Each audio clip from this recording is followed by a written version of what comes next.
Hi, Lily. Look at Woo! Beautiful. it's so pretty. You put it a little closer. Nice. I can angle my arm correctly. Now, is that the one that we saw, like, kind of the sketch drawing for it earlier? I posted a picture earlier of when it just got finished. That's beautiful. I just took the bandage off, and I fucking love it. That's quite lovely.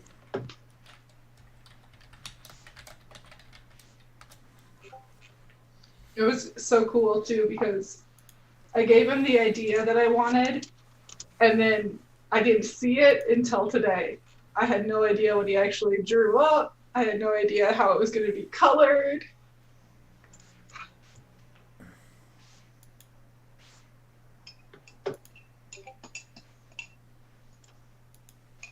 That's awesome. What'd I miss? Lily's new tattoo. Ooh, cool. Well, that's not a little new tattoo. Wow. The start of my D&D themed sleeve. That's pretty impressive. I was surprised it only took 3 hours today.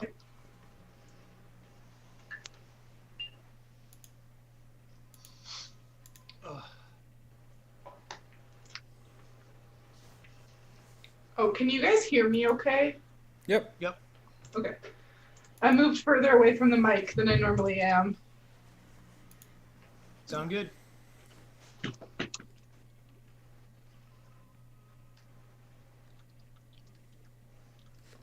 Alright, so you're gonna try to put that up on the TV? Oh, I could, if you would like me to. Because that way I won't have to do 2 windows map and then they'll be both so small and functional.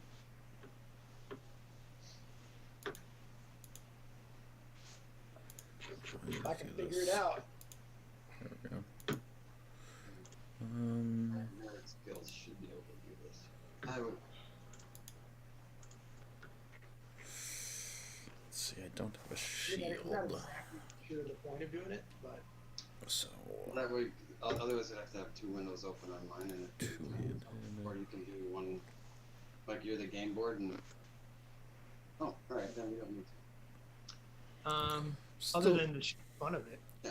right? still debating if I want to go with the idea for ranged or if I just want to go melee because of reasons. You can always get the best of both worlds and have a throwing weapon that you can use in melee. Well, so what I did is I took the archer fighting style that gives me +2 to attack on ranged weapons. But then I put my 16 into strength and I have a 14 into dex. So I still have a higher to hit with ranged weapons, but I have Better damage with who'chamacallit. But there's like one ability. Do you know what your name of your thing is? Is it Cal 13? Cal 13? No. There's one ability that I can use for my Echo that can only be used for melee attacks. Seeing in devices. Okay. So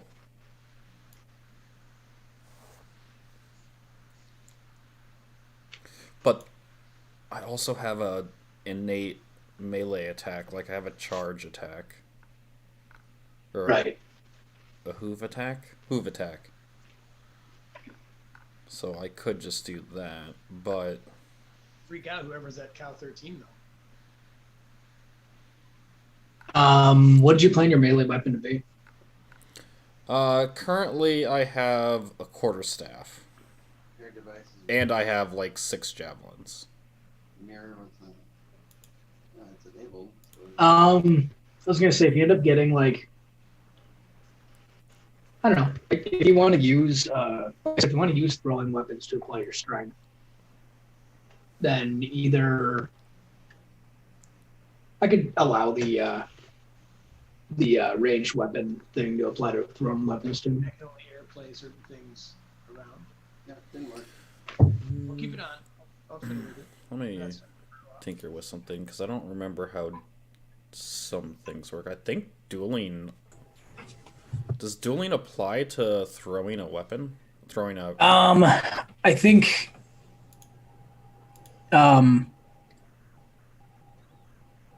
As far we got a lot of glare in this picture, honey. Yeah, I know.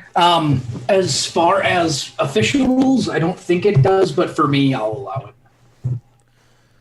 When you're wielding a melee weapon in one hand and no other weapon, and +2 to damage rolls.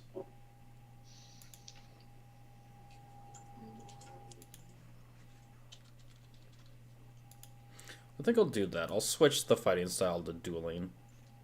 Okay. And kind of go one-handed fighting.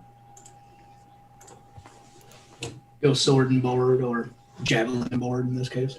Well, I don't think you can. So I try to cast into your Roku, and your Roku says it's not supported. Oh yeah, it doesn't say no other. Whatchamacallit? It just says no other weapon. Yeah. Yeah, if you make like a sword and board fighter, that's what you take as dueling. Right. Or the armor one, So that gives whichever. me +2. So that gives me a +5 to hit with my. It gives you a +2 to damage. You're right. Traits panel for beyond 20. Where the hell? Let's get out of there. It said I needed to find it in here. We'll just have to have all of the. Whatchamacallit? Did you find it? Get all of the javelins. Features and traits right there. Or what else was good? Hand axes, I think, were pretty decent.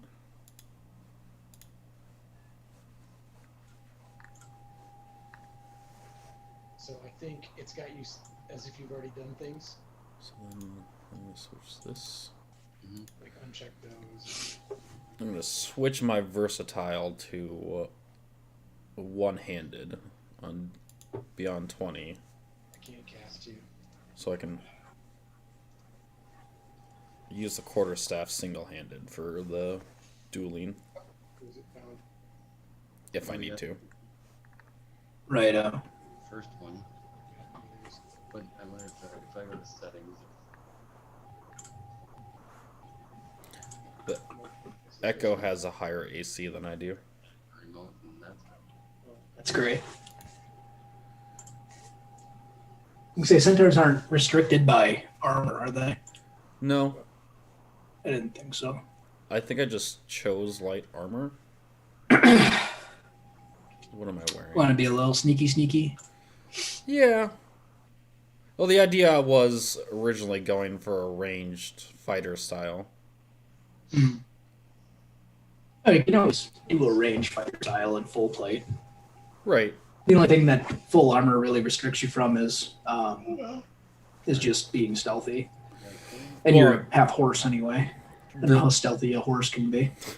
Right. so what I always do is Well, and the idea was that I was going to have the higher dex, so just to see if you're having like studded leather would give me more benefit from my dex, but There you go. Just by existing with this on at the same time you are. So go to NAD. Get out of that stupid. yeah, we'll see how it plays out. Go to actions. Go to Worst case scenario, I just run them off a cliff and remake them. I'm 736 pounds, by the way. There it is. Don't go sitting on anybody. Or you crush that. Nah.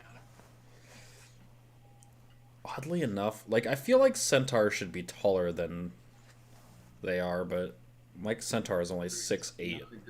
Good fighter. How tall did they say they are? And I don't know why you Up have to 7, I think, or up to whatever. I think so. I have to double check, but if that's a. Because I don't have. They don't get much taller than 7 feet. Okay. So I don't what think is- any playable races do, but Like here's If it makes I just don't like the more sense in your mind to change it, I don't. I mean, I'll still keep you as a medium creature, but no. I mean 6'8" still pretty tall considering Add initiative, everything. But turn tracker, sure. centaurs stand between 6 and 7 feet tall. No. Their elegant bodies reaching about That 4 was the one. feet Roll. at the widths.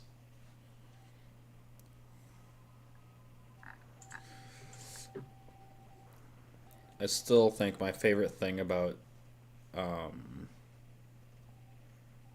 centaurs specifically is if you look in Xanathar's guide, not Xanathar's guide, what's the fucking thing? In the source book, Guildmaster's Guide to Ravnica, and to look under the calculations for determining how much you weigh, Advantage, disadvantage, regular rolls. the formula is wrong or was wrong. Did they fix it? No, they didn't fix it.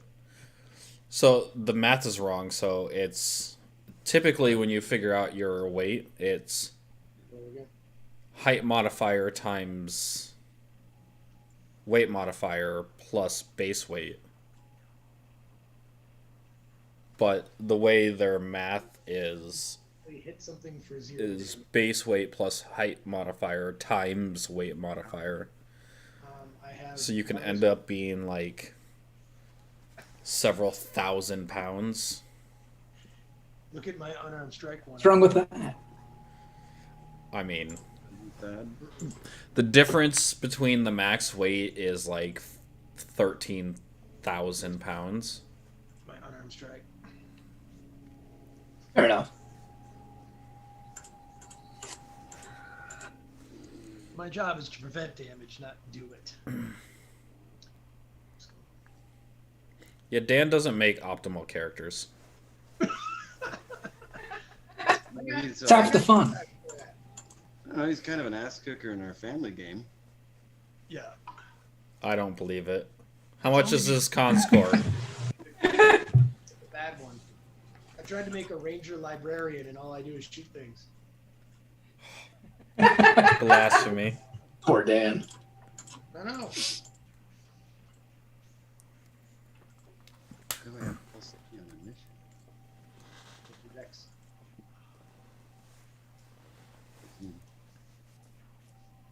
Hi, D. Kitty. Hi, D. Hello. 1 second.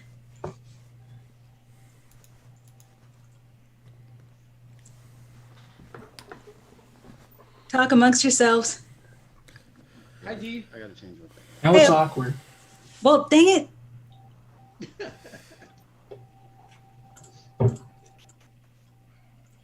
How did I end up with carpenter's tools now? I'm so confused. I think I messed up my background.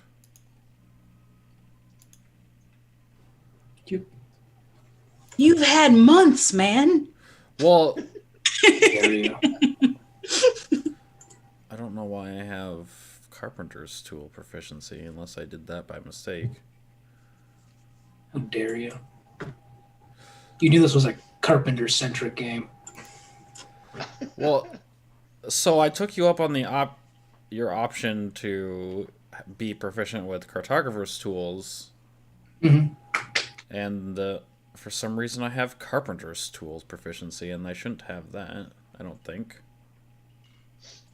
Did you misspell cartographer?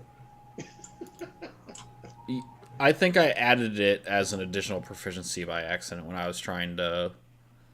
No, I got rid of it when I was messing around with Is that on my phone?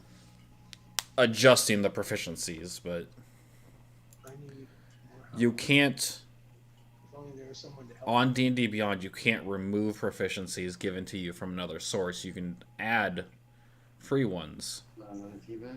but you can't take away. So, like, I couldn't get rid of my leatherworking proficiency.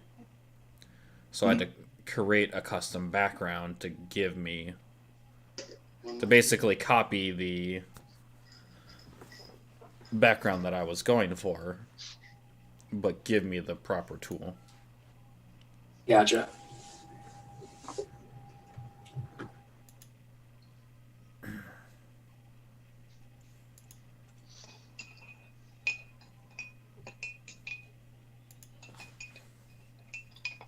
This is a normal start time in Minnesota. I like this. I hate all of you.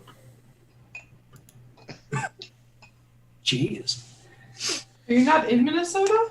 I am. It's just every social thing I've done is always started like super late and gone to like late o'clock at night. It's like I kind of want to actually be able to be done at a, appropriate time, but What I mean? Well, hello everybody. Who am I today? I don't remember. Hey Dan, is that your brother? That is my brother Brett. Howdy. Nice to meet you, Brett. You guys look very much alike. It's the forehead. I thought it was the nose.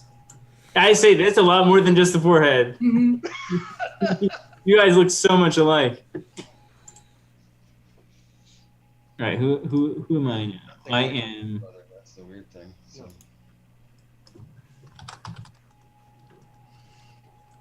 And now I gotta learn everybody's names again. Well, you know mine because you named me. Oh yeah. Is that what the story was? Well, I forget where. Like, you were just hitting a bunch of buttons somewhere, Jesse, and that one popped up. Yeah, I was doing it was a random name generator because I was trying to come up with a cool name for my first concept, which was the light cleric who was a fire blaster, and came up with Black Phoenix, which was pretty cool. But then Chief Infamous Prophet was up there as well. Howdy, D. Okay. I don't think I was even picked up by the mic for that. Hi. Are we? I was too high pitched for the mic. It didn't work. All right. Oh boy, hot dog. Oh boy. God, don't start this already. All right, I'm gonna make myself a drink real quick, and then we'll actually. I think this might be everyone who's showing up tonight. Peter had some last minute stuff come up. He might be able to show up later, but George wasn't able to make it. So. Yeah, he's like doing work or something. It's totally bad for you. And then Brett will be joining us tonight as Nad, the half-orc bard. So Oh, it'll be a nice. 2-bard party. That'll be great. I'm actually going to scoot closer to the mic.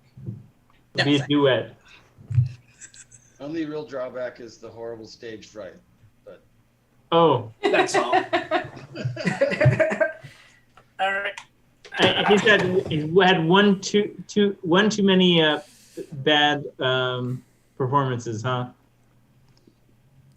You can only get so many bottles thrown at you before. I guess.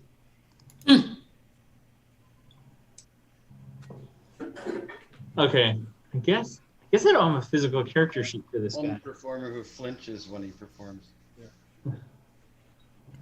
Maybe he performs behind like a black. He like puts up a black curtain in between him and the audience, so he doesn't have to see them. Or it's like that one Blues Brothers scene where they're at the country bar and there's like chicken wire up between them, so the bottles don't like bash them.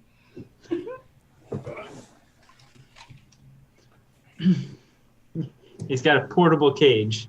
If I recall, they threw him when they liked the song or didn't like the song. It didn't matter. They just liked throwing the bottle. Yeah. They went to Stand By Your Man by Tammy Wynette. They're still throwing them. We've got two types of music here, country and western. That's right. Yeah, I haven't seen that movie in so long. D, what character are you? You're muted. Sorry, I'm the satyr. Oh, Satyr? okay. Vaughn? Yes. Yep. Yep. No. Yeah, So- actually, we can kind of go over that at the very beginning here. Going down the well, Kellen is up top here. That'll be played by George. He is a gnome artificer, time wizard. He's a gnome wizard? A gnome wizard, time wizard. Or yeah, and artificer. I already like him.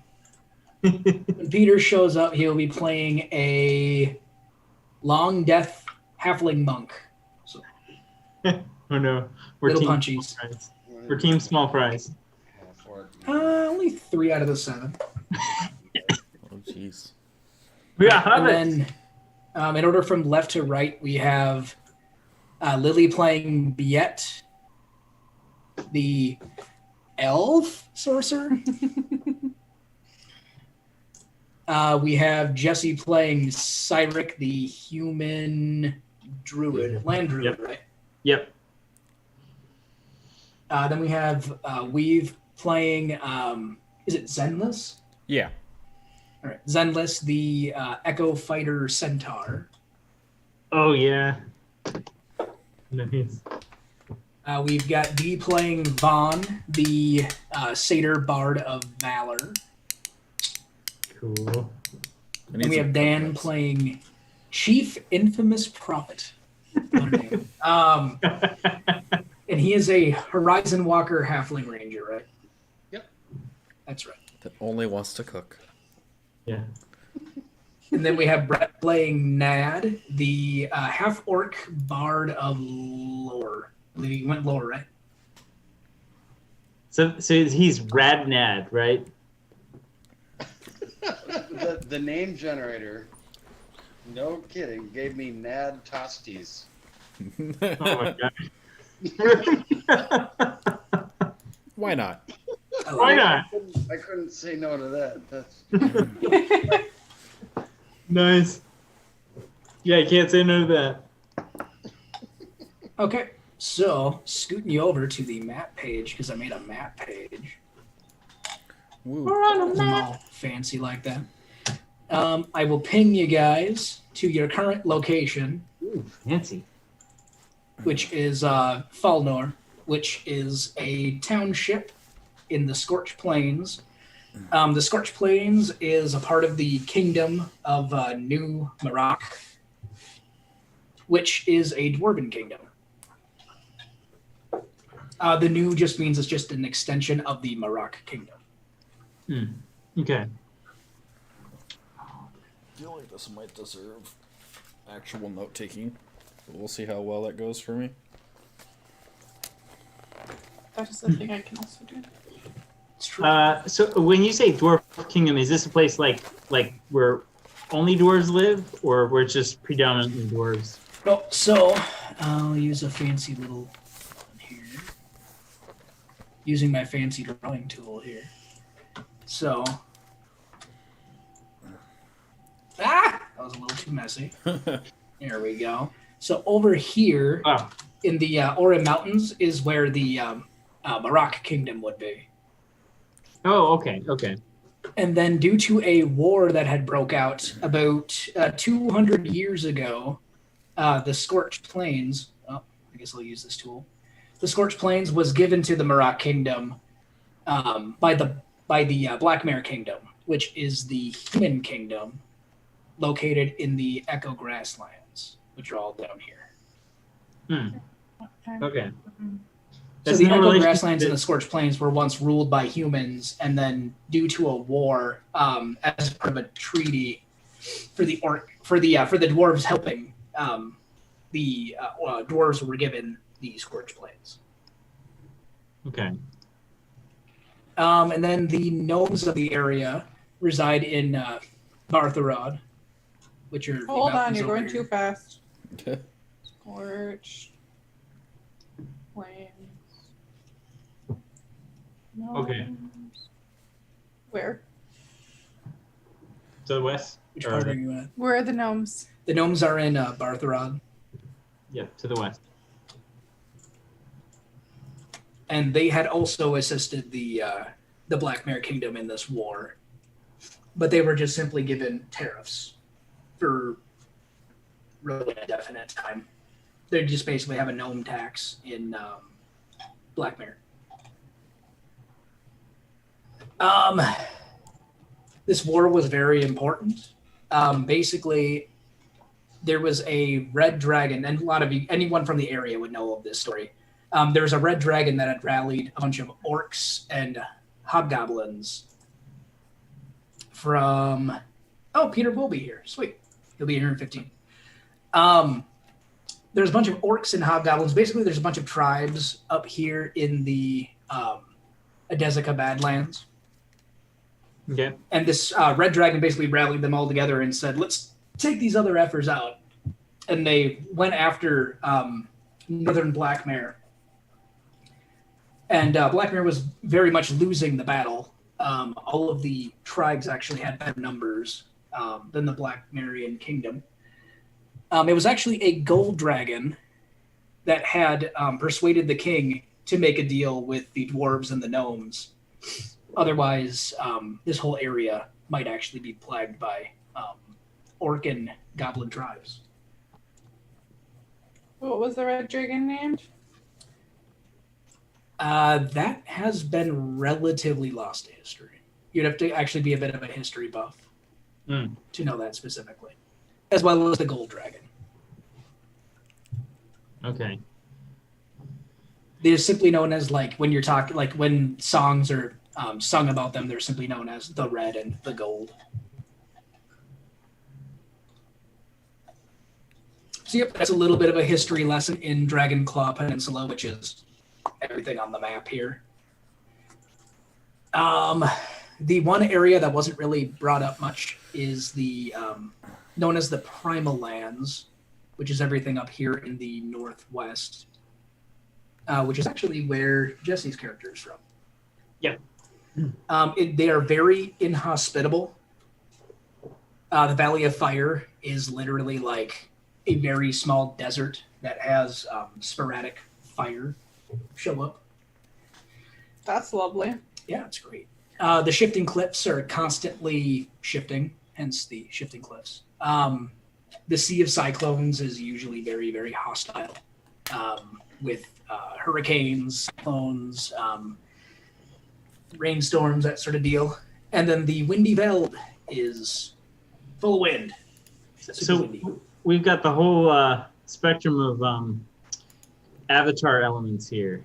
Mm-hmm. Earth, fire, and water, right? Yep. In fact, seeing since Cyric is from the Shifting Cliffs, you're not sure of the exact name of the creature that your tribe revered, but earth elementals and basically anything from the elemental plane were very prominent in your growing up. Like you'd seen them and paid homage to them, that sort of thing, which is why you're more or less kind of a news weatherman. What? What's that? Well, I'm thinking of like the weatherman on the local news has to have a really tough job in this continent. Yeah. Yeah, when they finally develop television, there's just like a big like red circle in that whole area. It's just shitty up there. All kinds. So yeah, as far as where everybody would kind of be from, if we just want a point of reference, Biette's kind of Lily's character is kind of the easiest to say because she's been kind of all over the place within the Scorched Plains, Echo Grasslands, basically all within Blackmare and New Maroc. Who else do we have here? Cyric, as I said, would be from the Shifting Cliffs. Peter, Dan, and Brett's characters are all from a totally different continent, so they're somewhere off the map. Okay. Dee's character would be from Mount O'Reeds. Oh. Okay. From where?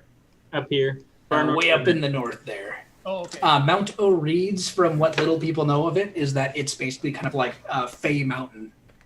There are satyrs, centaurs, pixies, fairies. Like, they're very, very prominent within the mountain and the forest that surrounds it. Sweet.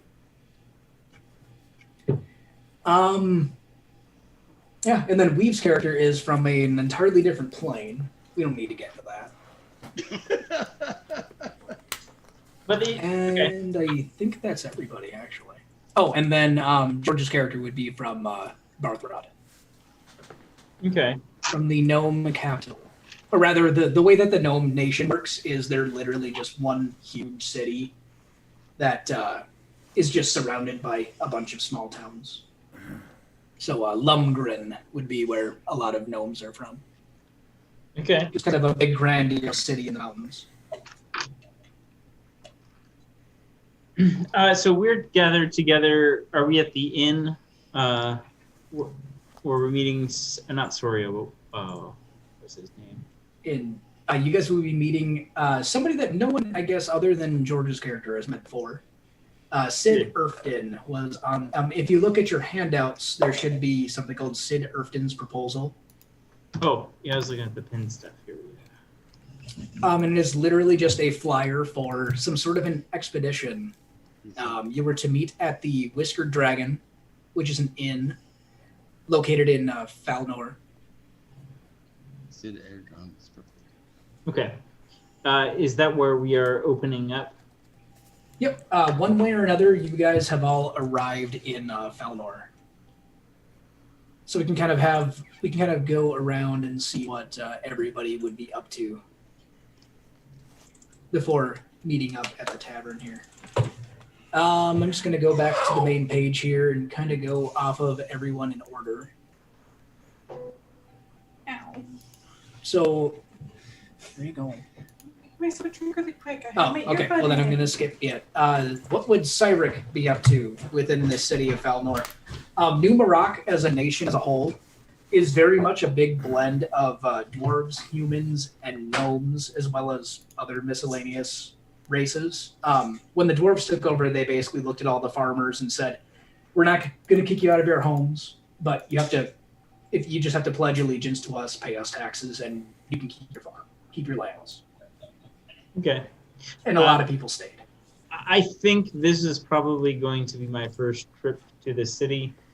So I am very curious about finding out the different kinds of people here, and finding out what this neo dwarven human melting pot culture looks like. So I'm looking at some of the sites when I explore. Maybe they might have some monuments or some historical places.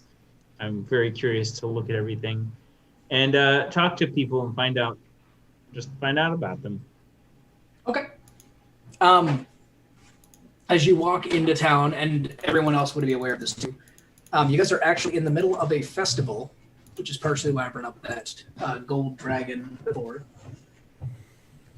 Currently, the Festival of the Gold is being celebrated within New Maroc. For the most part, it's just a reason for people to throw festivals, carnivals, all that sort of thing. The one gimmick of the festival is usually people are wearing gold dragon masks. Oh. They're not usually made of gold. It's usually just painted wood or Gold paint. a leather mask or something. They're usually hues of miscellaneous browns and yellows. So really, Cyric, when you first walk into here, you see dwarves, humans, and gnomes all kind of running about the town, setting things up. We'll say you probably show up here in the morning. And everybody is wearing these masks if they're not busy doing manual labor. Okay. Are we assuming that we've already seen the note tacked up or You would have found it within your travels, yes. That's what. okay. That's the reason why you're here in Falmar. Okay. I'm gonna see. I guess there's probably people everywhere, right? I'm gonna be looking around, just taking all the sights in, looking at in amazement at the wonderful masks everyone's made, and I'm going to be stopping people and say, "Excuse me, I am looking for a Sid Orphan in the Whiskered Dragon. Do you know what the Whiskered Dragon is? I'm sorry." Sorry, look at the Whiskered Dragon. Whiskered Dragon. I'm sorry, I'm saying it in this plain speech as I can. I do not wonder why you don't understand me. Yeah, the dwarf that you're talking to is just looking up at you with a blank smile, just kind of like, "Hail, friend!" And then once you started asking him questions with your thick accent, he's just kind of like, "Yep, dragon festival. Yep, that's what we're celebrating." Thank you very much. Thank you. And we go up, I guess, to the next person. Ooh, are they selling? There's probably some street vendors out, right? Mm-hmm. Selling, there are people selling dragon masks. Yes. Okay. Anyone's selling like fried peanuts or something like that? There'll be food vendors around. Yeah, there'll be some interesting meals or little snacks to pick up for a copper. Okay. Yeah, I think I'm gonna be picking up. I think I have a little bit of money with me. I think. But they don't start with much, do they? Oh, maybe I don't have any money. No, I got 10. Yeah, I'm gonna buy like a scorpion on a stick. That looks pretty good actually. Probably from the fire planes, and get a dragon mask. This is a gold dragon mask. This is gonna be cool. And okay. I'll be asking, just stopping and asking people, Whiskered Dragon? Do you know where the Whiskered Dragon? I'm looking for the Whiskered Dragon. Okay. Eventually, yes, you will purchase all of your goods. The masks are being sold for a silver piece. Okay. They're not even of especially good quality. It's just probably marked up given the festival. Yep. And all of the masks that you've noticed, a lot of them are of miscellaneous designs. So this vendor more than likely had set up a shop for people who are not familiar with the festival. So. Okay. Yeah, it's just like a wooden mask that's been painted. Okay. There's a little bit of cushioning on the inside, so you're not going to splinter up your face. Yeah, the mask will be a silver piece, and then the scorpion on a stick. I'll say another silver piece because it's a bit of an exotic dish, but you just couldn't say no. Okay. I'm looking at it. Okay. And then eventually you will find someone who will understand you and say "Oh, Whisper Dragon, yeah," and he'll give you directions. It's kind of on the main thoroughfare, so you probably could have found it eventually, but someone was nice enough to give you a hand. Okay. Okay. So -2 silver. Okay. Yep, that's what I'm doing. I'm playing tourist. Sounds good. Okay. We'll cut over to Biet. So upon getting to town, I'll just kind of walk around. Biet is... You can't really tell if Biet is a guy or a girl. Long, flowy white hair. Elvish ears. I'll just make my way to the... Fantastic cheekbones. Fantastic cheekbones. Gotta have fantastic. It's a non-sister. It is. You don't know if it's a boy or a girl. And I'll make my way to I'll try and find the Whiskered Dragon. Okay.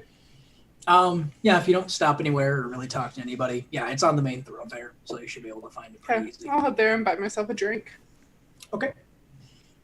Zenless. So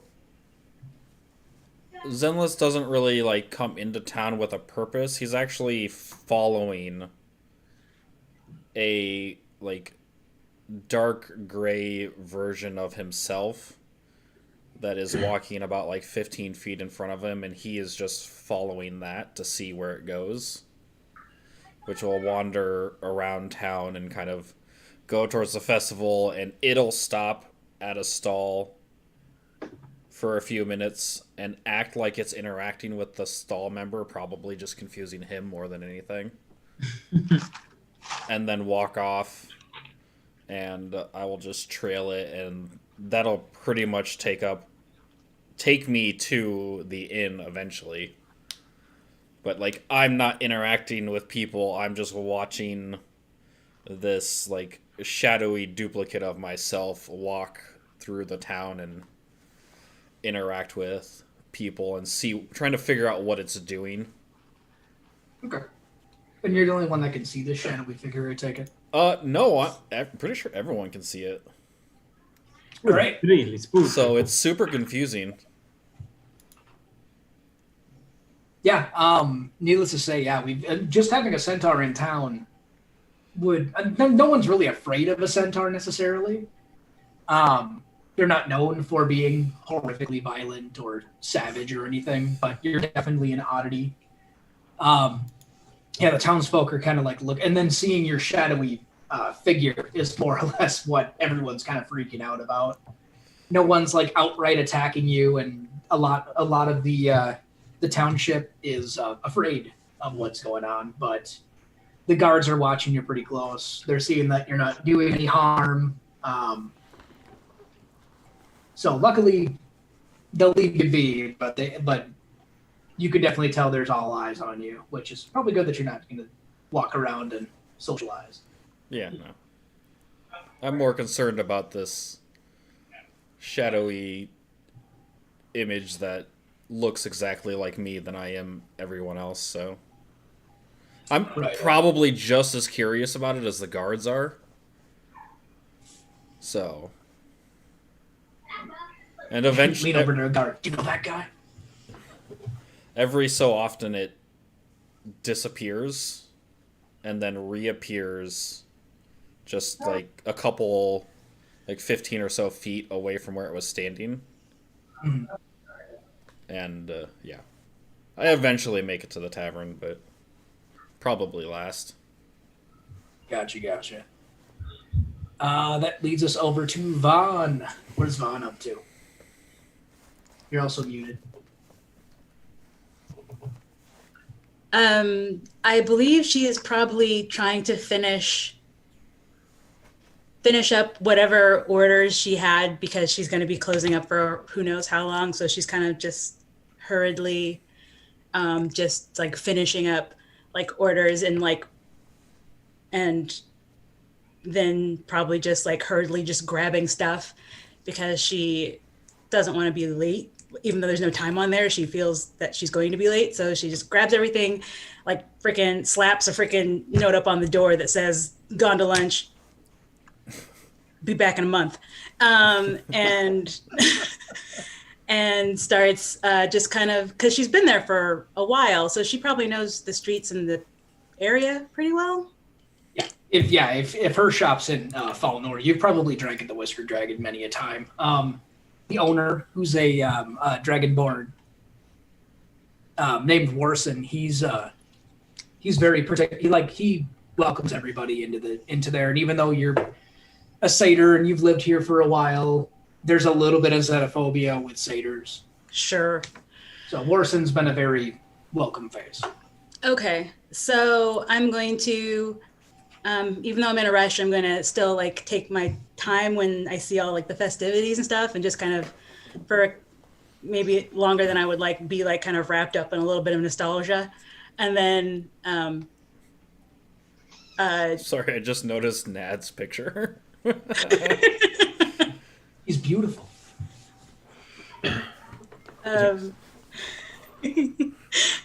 But yeah, so I'll just, be polite to anyone who's if anybody is trying to like talk to me, I'd be like, politeness and probably overly friendly. And you just probably, and then, yeah, if I'm not being accosted by anybody, like if no one's bothering me, then I'll take the regular road. If people seem to be like, like small children or I don't know, straight, people from out of town are just like, ooh? I'm going to be like, all right, I'm taking the back roads or the back streets. think I'm taking all of the attention off of you right now. Oh, yeah, awesome. really. Well, if you're like loitering around, I don't know if I might, maybe I'm too wrapped up in my little nostalgia to like be paying attention, but I don't know if I would notice. I should. I don't know. Depends on how preoccupied you are in getting to where you're going, I guess. That's true. Yeah. And really, Vaughn's probably, she's been in Falnor for probably at least like a couple of years. Yeah. I would assume. So she knows people around here. Like I said, like you'll get the occasional jackass that's super racist towards anyone that is. All right, so I'm gonna be I'll be in a rush, but I'll still be like, hey William, how you doing, you old bastard? And then just be like, I gotta go. Nope, can't chat now. Bye. And then just kind of make a beeline, be like, little children, go away, and and just arrive and find a nice empty corner and just kind of say, not at Warson, and just sit, because I know eventually a pint is going to come. Nice. Sounds good. Sorry, I'm just adding Peter to a different thing. A little paste. There he is. List of characters to kill first. What? Yep. Yeah, that map. I don't know why I need a map for it. Chief. What would Chief be up to? Well, is it my understanding that Chief and Deimos and Nad have all come in together? Yes. Quick catch up for Peter. Nad is a half orc. I guess I can have Dan and Brett kind of explain Nad's relationship with Chief and Deimos. Beautiful half orc. So I am the chief, the newly elected chief of a halfling village in the continent from which we come. I went on a little vision quest to find a bodyguard, and I came back with Nad Tosties. I saw him as large, and he's actually kind of useless and is a terrible musician. So rather than be a bodyguard, he tries to make songs about me. But just as we were coming back to the village was attacked by a bunch of monks. And in the dust up, I fled the scene with Nad and my brother Deimos, who will tell you. You haven't seen in many a year. I have not. My estranged brother, indeed. And so we have. I'm guessing we maybe used even my my ability to travel through planes and stuff to get here, or we took a boat. So you have the ability to shift the three of you between planes? Yeah. Oh, well, if that's the case, then that's probably more or less how you got to the Dragonclaw Peninsula. Yeah. And so, yeah, we opened a portal and walked out on the other side to this place. And very convenient. Very convenient. And now Chief is just wandering the streets of this place, getting his bearings, and will ultimately end up at this tavern. Sounds good. That is it. I kind of see that along the way. You had to keep pulling me back because I wanted to join them. Yes. Kept trying to sing in the parade. All right. So Nad, you're sticking pretty close to Chief then. Yeah. Or rather, Chief's pulling you on a pretty short leash, so you don't go anywhere. I'm going of my own volition, man. He's the best. Fair enough. And then Deimos, are you sticking pretty close with your brother or Nad? Yeah, for now. Not used to big crowded cities. Well, luckily it's just the town. It is pretty crowded, though. I mean, for me, it's like there's a festival being celebrated currently where everyone's wearing. For me, this is a lot of people. Yeah.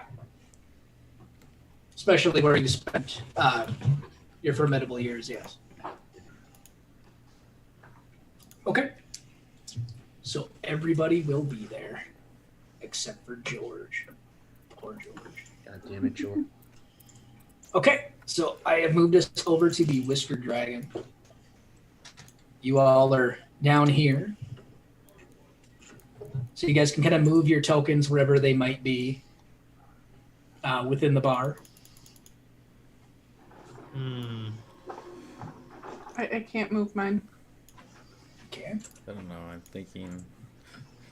You should be able to. Absolute furthest Oh, possible. I can't use my touch screen. That's stupid. Is this a musician? Yeah, Yes. roll 20 does not play well with touchscreens. Yeah, no, it doesn't. I was so excited because I was like, I can click and drag. Nope. Roll 20 is just like, nope, you can't do that. You have to use the arrow keys. Fuck you. And your stylist. You do it the way we tell you to do it. Jake, I don't suppose you made me an echo token, did you? Oh no, I didn't. God damn it, Jacob. I'm a Failure. I'm a failure. That's terrible. I mean, I hope you. Hold on a second. you can just- Nothing says I love you like you're a failure, right? Boo.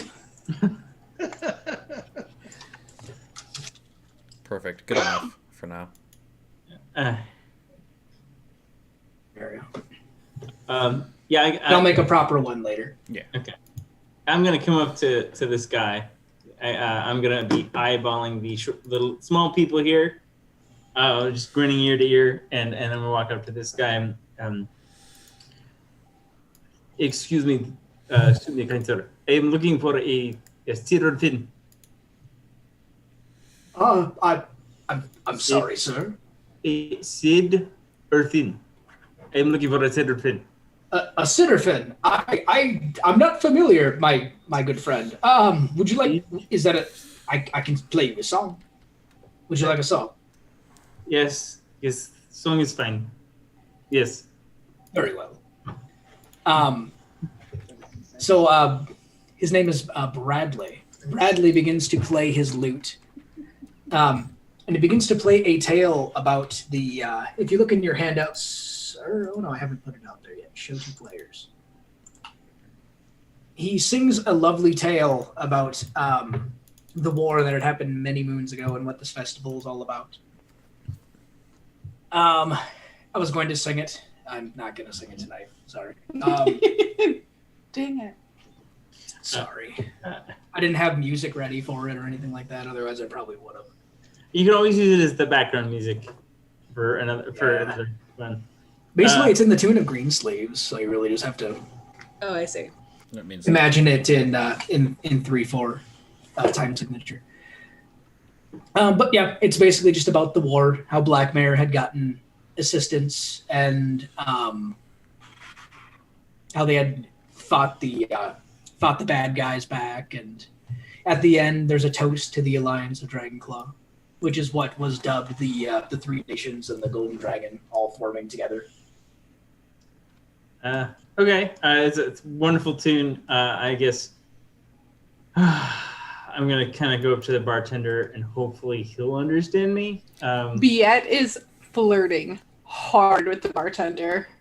Yeah, I am totally not getting that at all. I'm gonna say, excuse me, sir, before I say the thing.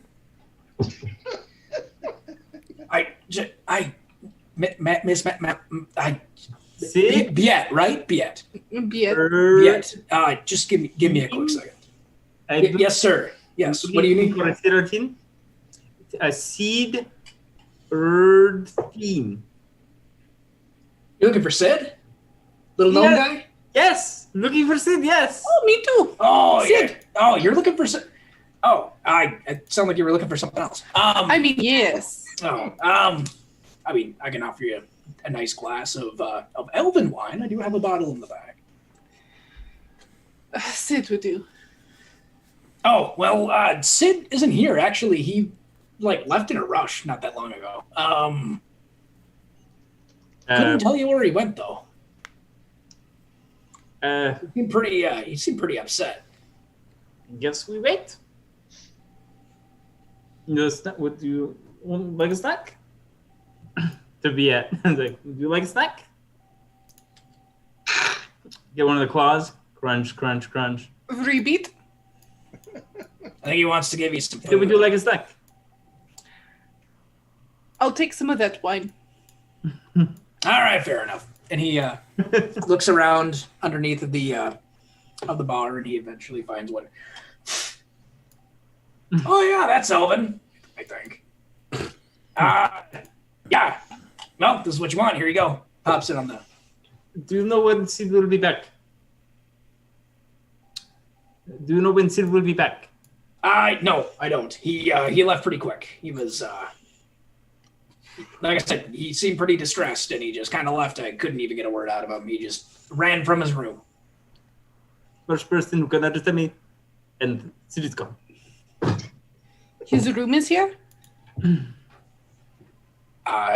Yeah. Why?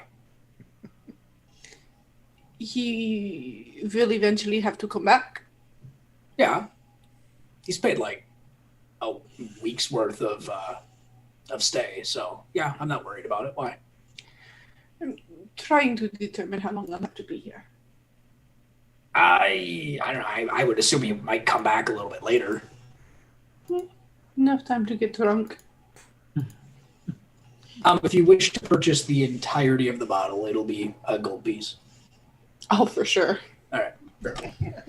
So my Echo tried to, like, in this conversation, tried to walk up to be part of it, but I continued to watch it from where I was sitting, and then it just disappeared after a few seconds of being too far away from me.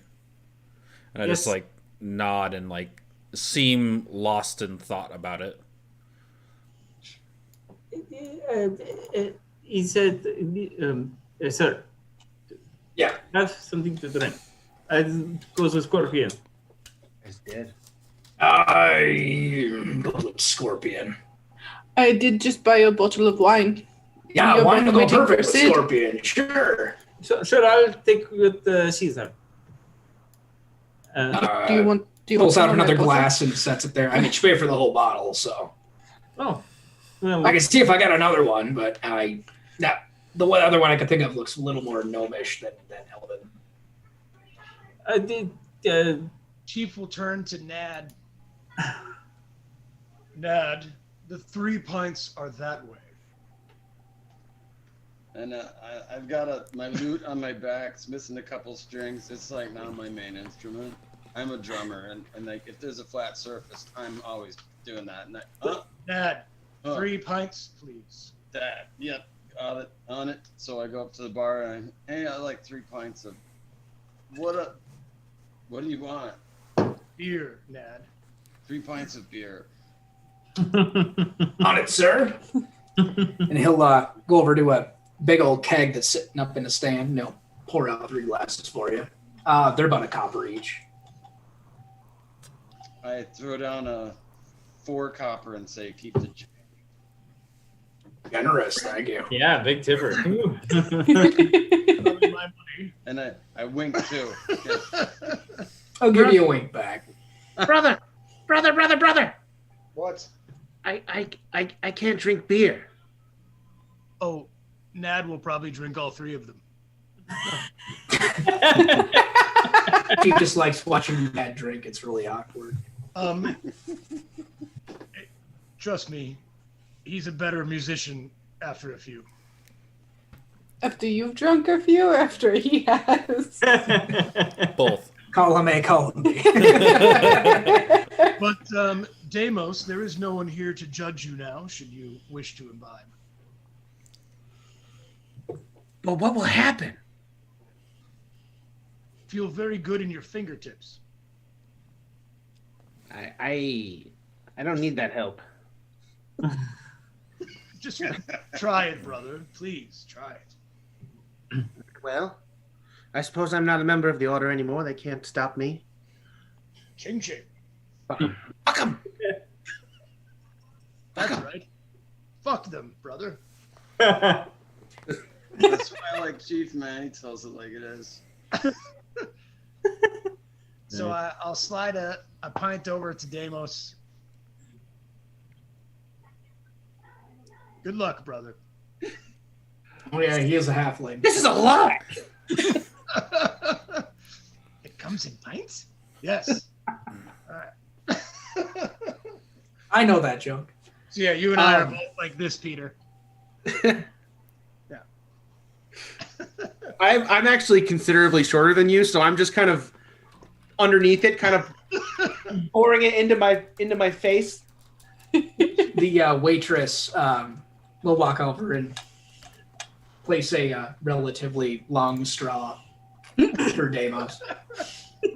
Nice. Thank you. He smiles like, This we get a lot of gnomes here. It's all right. Jake, am I right in assuming that the three of us have rarely, if ever, seen a satyr or a centaur? Yeah, you're probably wigging out a little bit when you finally notice though. The one that keeps. I mean, my legs are under the table. I mean, probably can just be like the ears and the horns. Yvonne probably looks relatively human until you Ones are notice they? the horns and the legs. Which ones are they? I'm Vaughn would be a satyr. Okay. And then Zenless is probably the one taking a lot of attention as he's So- both a centaur with a shadow centaur. Kind of flipping around the I look tavern. over to my right, and then I go, brother, what the hell are those things? I don't know. You're supposed to be more worldly than me. I am worldlier than you, but this was not in my world. My guess is some sort of demon. Oh. I am not a demon, thank you very much. Oh shit, he heard you. It is- I don't know why he's listening. I'm talking to the horned creature in the corner. Oh, I'm not listening because I was taking mental note of the slightly off-tuned instrument of the guy singing the tale, and I was just kind of like making a mental note, kind of without, just kind of automatically about if something was like a little off in that note right there. And friggin' he needs to come in and get it tuned. Wait, I'm not at work. And then she's probably like halfway through her beer when she sees that shadow, like when she actually starts paying attention, she sees that shadow walk across the bar to the bar, and almost just like a spit take, and just like bloody red caps. What the and she like looks over to see like the centaur over there, and just I don't know what the relationship is historically with centaurs and satyrs. I don't know if it's like neutral, if it's like I'd say it's more or less more neutral. Considering I believe satyrs, they're more, well, everybody's chaotic generally from the Feywild. Centaurs and satyrs aren't meant, they're not like red caps or anything nefarious. So I'd say they're probably more neutral towards each other than that. okay. So I'm basically just I just kind of just burbled in my beer a little bit and splashed because I'm just like, what? So I'm also like staring at. You're not familiar with any shadow centaur. And I'm like, I'm not moving, but I'm just like with my cup. I'm just like. This might be a good time for me to. I have noticed the creature here, and I am coming up like a kid at Christmas, and they're like, "Excuse me, madame." I'm just following behind him. Behind Cyrus. Yeah, because like that's the person I was drinking wine with. So I'm just like carrying my bottle and my glass. Like, what are we Sit down doing? next to him. As Vaughn's getting accosted by strangers now. Are you from what is the mountain name? We don't have the map up. Mount O'Reilly's. Are you from Mount O'Reilly? Who are you? I'm sorry. Do I know you? Do I know either of you? Hello, by the way, but I apologize. I am Sirik. You may call me Sirik the Wanderer. I am wandering the world in search of knowledge and enlightenment, and I have never seen a satyr before. And I grew up in the mountains close by, in the shifting mountains, but I've never seen a satyr. Oh gods, you're a druid, aren't you? Oh, that's adorable. Yes, you have guessed correctly. Good on you. If you could just move a little bit that way, you're in my field of view, so just. Sorry. Sorry, I'm just with him because I'm waiting for the same person he is. I'm. Oh, okay. I mean, everybody, for the most part, 50% of the people in here are waiting for somebody. I'm waiting for somebody. Yes, I guarantee you're not waiting for me because I'm not waiting. Are you for Sid? Unless oh, wait, yes, I'm waiting for Sid. You're waiting. I'm waiting for Sid as well. Oh, Do you mind if I sit down? Sure. Sit down. And you can see her just kind of like the wheels are spinning, and she just says, "Fine, I'm just gonna flip the switch and be like, yes, by all means, sit, drink, talk. My table is your table." I'll say the conversation between Von, Biet, and Sirik is so loud that everybody else here, so Zenlist, you're also waiting for a Sid, and you're overhearing this conversation, as well as Nad, Cheap, and Deimos. We know we're waiting for Sid? I guess that's up to you. Did you guys? Because I assume that basically like the one thing that's going to kind of tie you guys all together is you guys have found a flyer for an expedition. Interested in Sid at this point. Oh yeah. Here, I'll pull it out while I'm talking. We'll find out what is. So you guys will see. You guys can have it. Like, this is. No! So unlike last time when one of us moved, the Echo actually sits at the table and is making drinking motions like they're drinking out of a something. An invisible mug or something. Right. And the actual Calm Missy! down. Sorry. Missy. the actual Sounds body like a will flirt. approach the table that people are speaking to. Oh, I sit love that you about. call it the body. Yeah. One's just an image, so. I mean, I have a magnificent body, so, why wouldn't you? The meat body, yeah. The main person. The body. Demon. Horse person.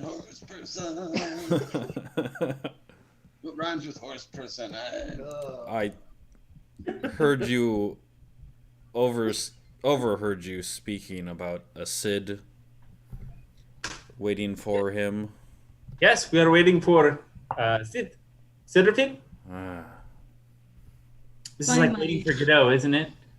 It's beginning to be a very colorful table that we have here.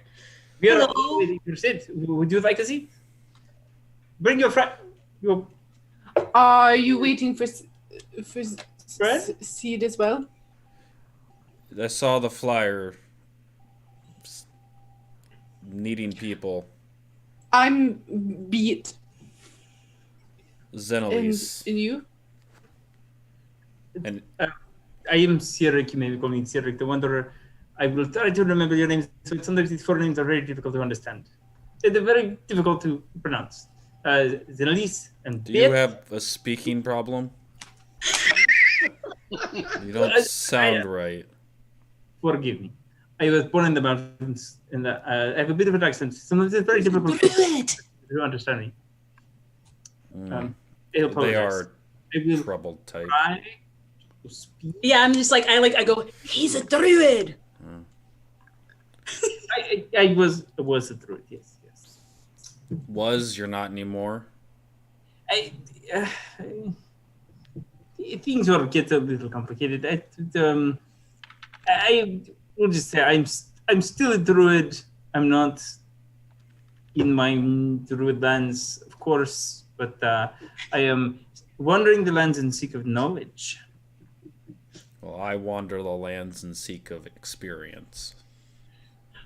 Yes, So, yes. that is why I am here. What about your other Yes, Zen? Yes, that thing is quite interesting. I've been studying it since I got to this plane, and It's not yours, or not your control.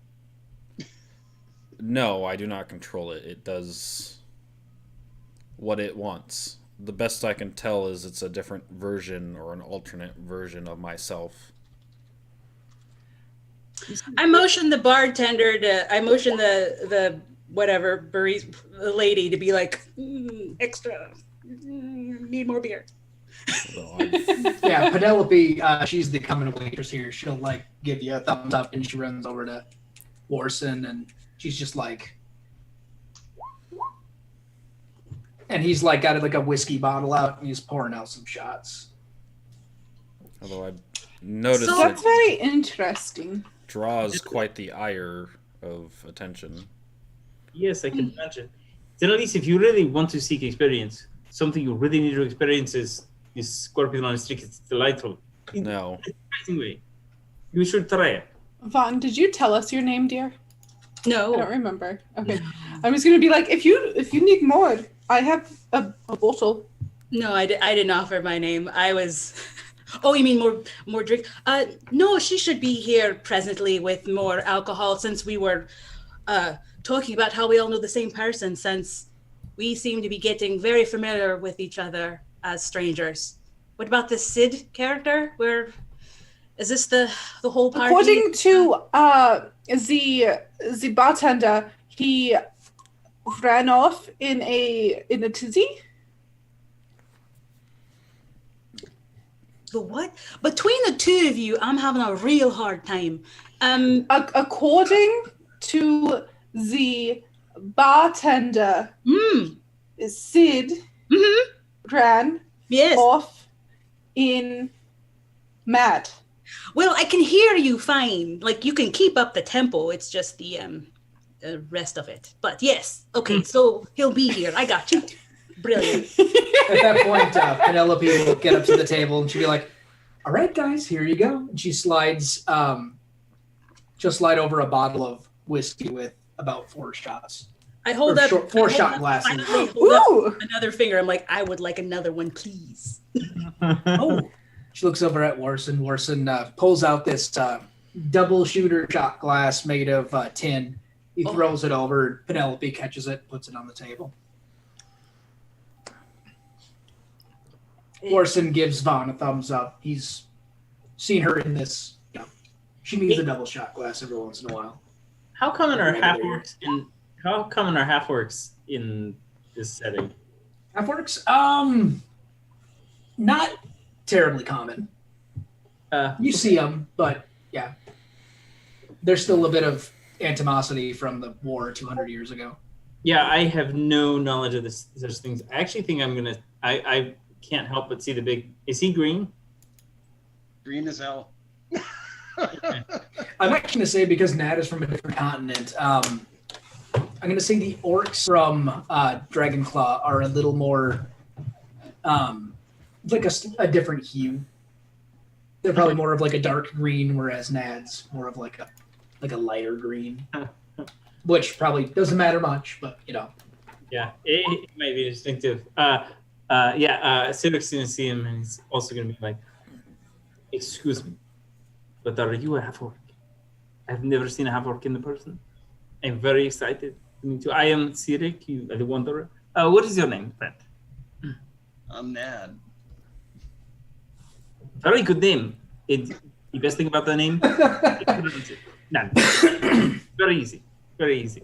One they gave me, man. I don't know. It's just Nad. It's very memorable. This is very easy for me to remember. Well, It's very good. I tell you, it's not nearly as memorable as Chief. Chief's awesome, man. Oh, well, hello, Chief. Greetings. My name is Cedric. Cedric the Wanderer. Does he He's a druid! introduce himself and then say that you can call him something longer than his actual name? That's normally not how it would work. Or is that not a common thing here? Do you make your names longer? I'm looking at Vaughn because I just uncorked the bottle and just start upending it and just like Gotcha. I don't know. I've never been around this Yes, this sounds lovely. We've got green people, we've got horned people, we've got people with multiple legs. It's brilliant. And we've also got an androgynous human thing. And Be careful what you say, dear. Oh, I'm sorry. Sounds like you have a problem with people in general. this is very strong spirit. I apologize. Sure, blame it on the spirit. Actually, pretty typical satyr behavior, so it's not that surprising. Whoa! Oh, that's fired. Like stamps, you can hear the sound of a hoof hitting the floor, just like, pardon me. Excuse me, I'm sorry. I know our kind don't mix very much. I'll try to tone it down for you. Oh, you're fine, honey. I'm just giving you shit. I appreciate it, really. Is there any more people you're inviting to this table? Brother, what the hell is happening? I have absolutely no idea. I have no idea, but one of those three over there has been burning a hole in the back of my head for a while now. Well, you do have more limbs than a normal person. I mean, It's not a complaint or anything, you know. I am what I am. We know the trouble that hoofs can give, but I don't blame them for staring. So, Sirik, that is your name, yes, Sirik? Yes, sir. Chief, what brings you to this place, especially the Havor?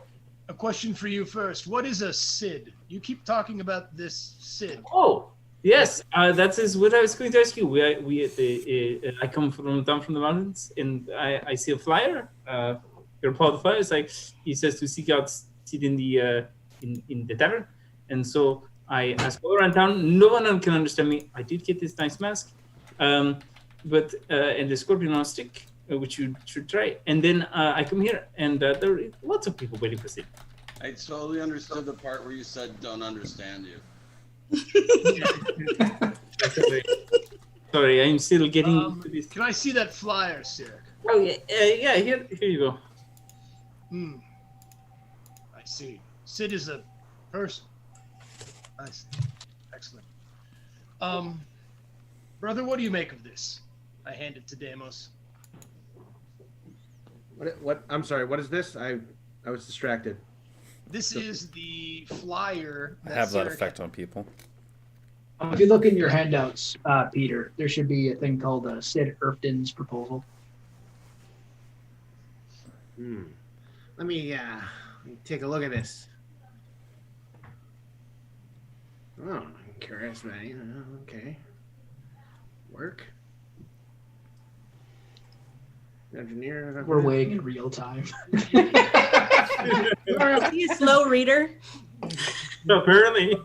And seeing myself like He's actually upside down. He's not reading it at all. I don't know. I mean, it's not a bad idea, I guess. What do you mean? I mean, further away we go, the better. That's what I was thinking as well. I believe we might have the opportunity to explore lots of ruins, lots of maybe ancient ruins, possibly. This might be very exciting. It's a very exciting prospect for me. It might be. But tell me, are you with the demon and the horse person? Fawn raises her glass and just goes, She is a demon, Nad. I was right. You called it, brother. I'm sorry. I do not know a demon. Deimos. Am I overhearing this? Oh yeah. I'm gonna turn and be like, not a demon. You. Oh, you mean the satyr? Oh, they're from No. Mount Orion. They're just up there. They're not far. I turn around and I stare in the direction of the word demon. And This is they centaur. are much different than demons. Thank you very much. Yes, they are very natural creatures. "Oh, At least when we end your life, you'll see it coming. Oh, nothing like a demon, but Lord, we party like them. Let me tell you something. Confrontational. So, might understand the creature with horns is not a demon. No. I mean, you can believe what you like. I can't. Actually, I take great Other, comfort but in the fact that you might not be a demon. I'm thinking if he is a demon, he's kind of a sensitive one.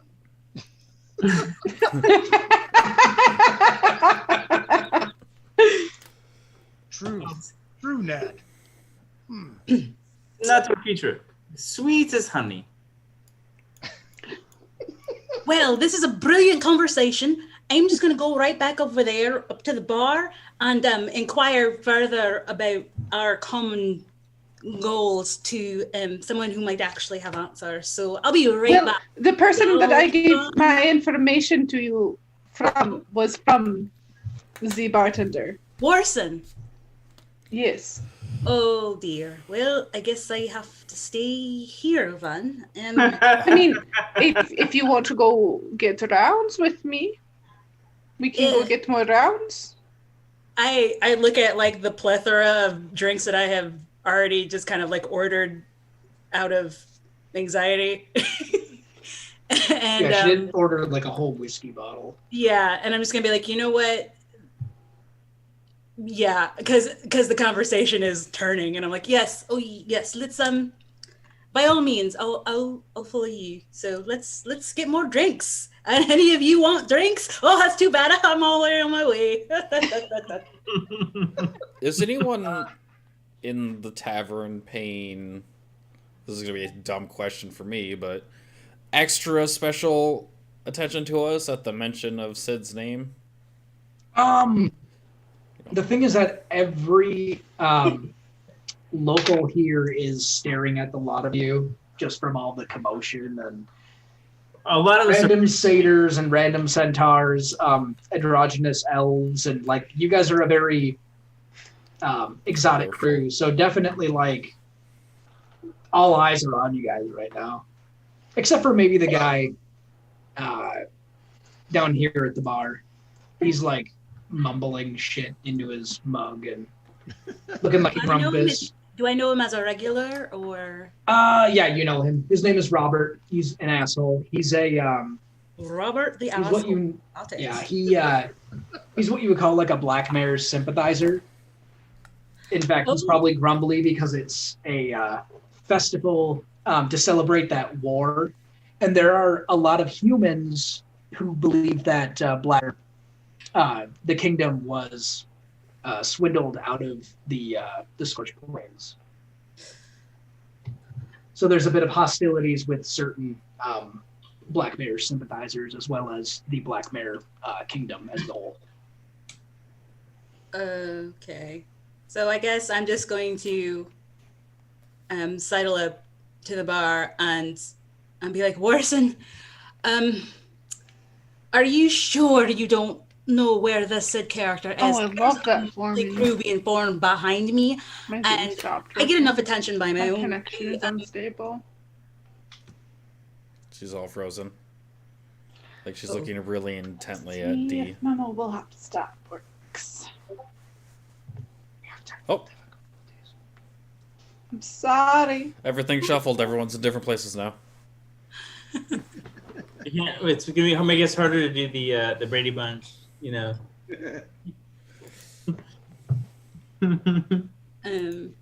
But sorry, you want to repeat that, D?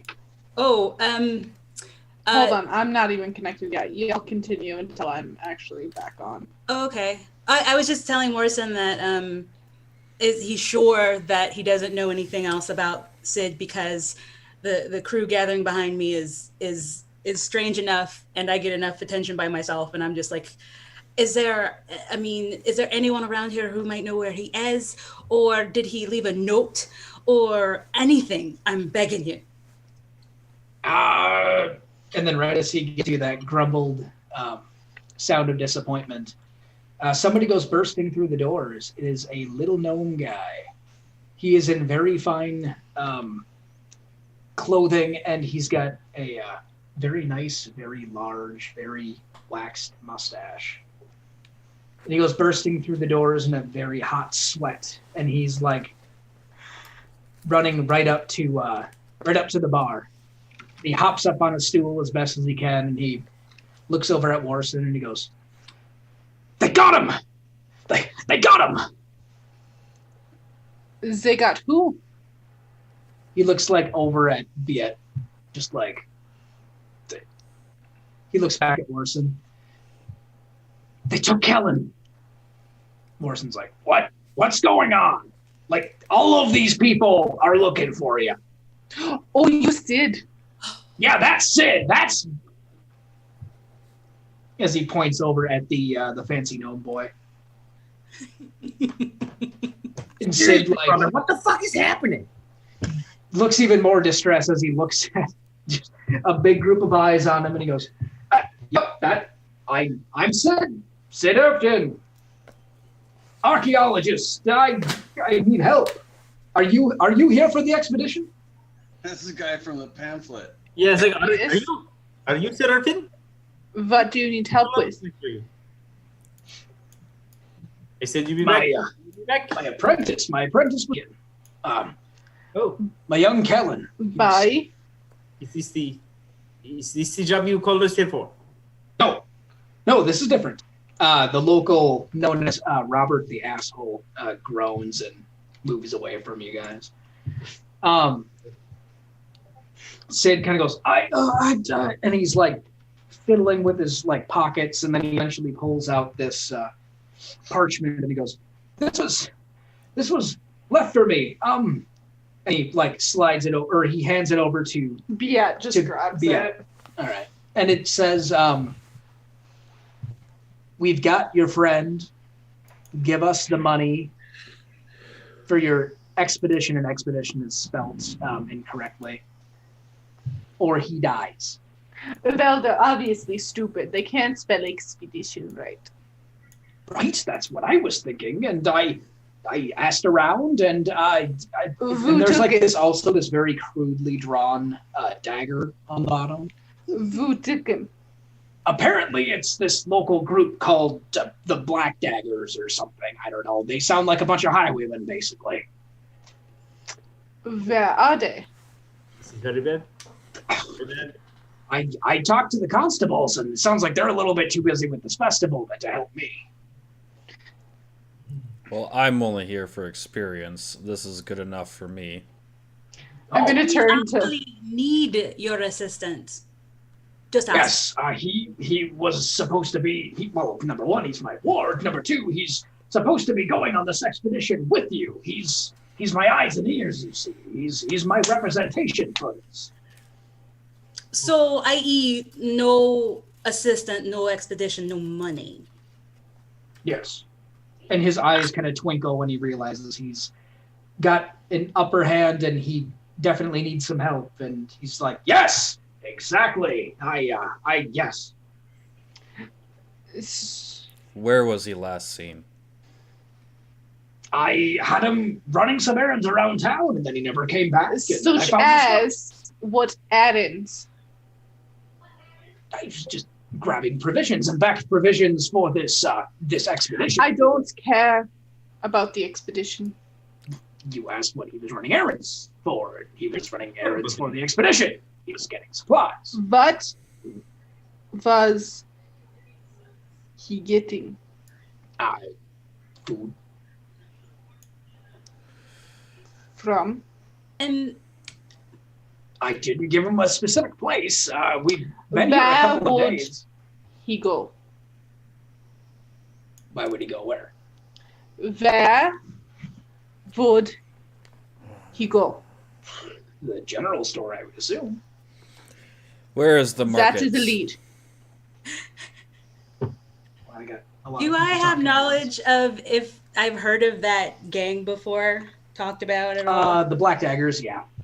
They're a bunch of bandits. They're literally like highwaymen. They never come into Falnor. They strictly stick to the roads outside of Falnor, maybe a good mile or two out, and they just rob people. So over the heads of these guys, I'm gonna yell over their heads, "Oi, asshole, Robert!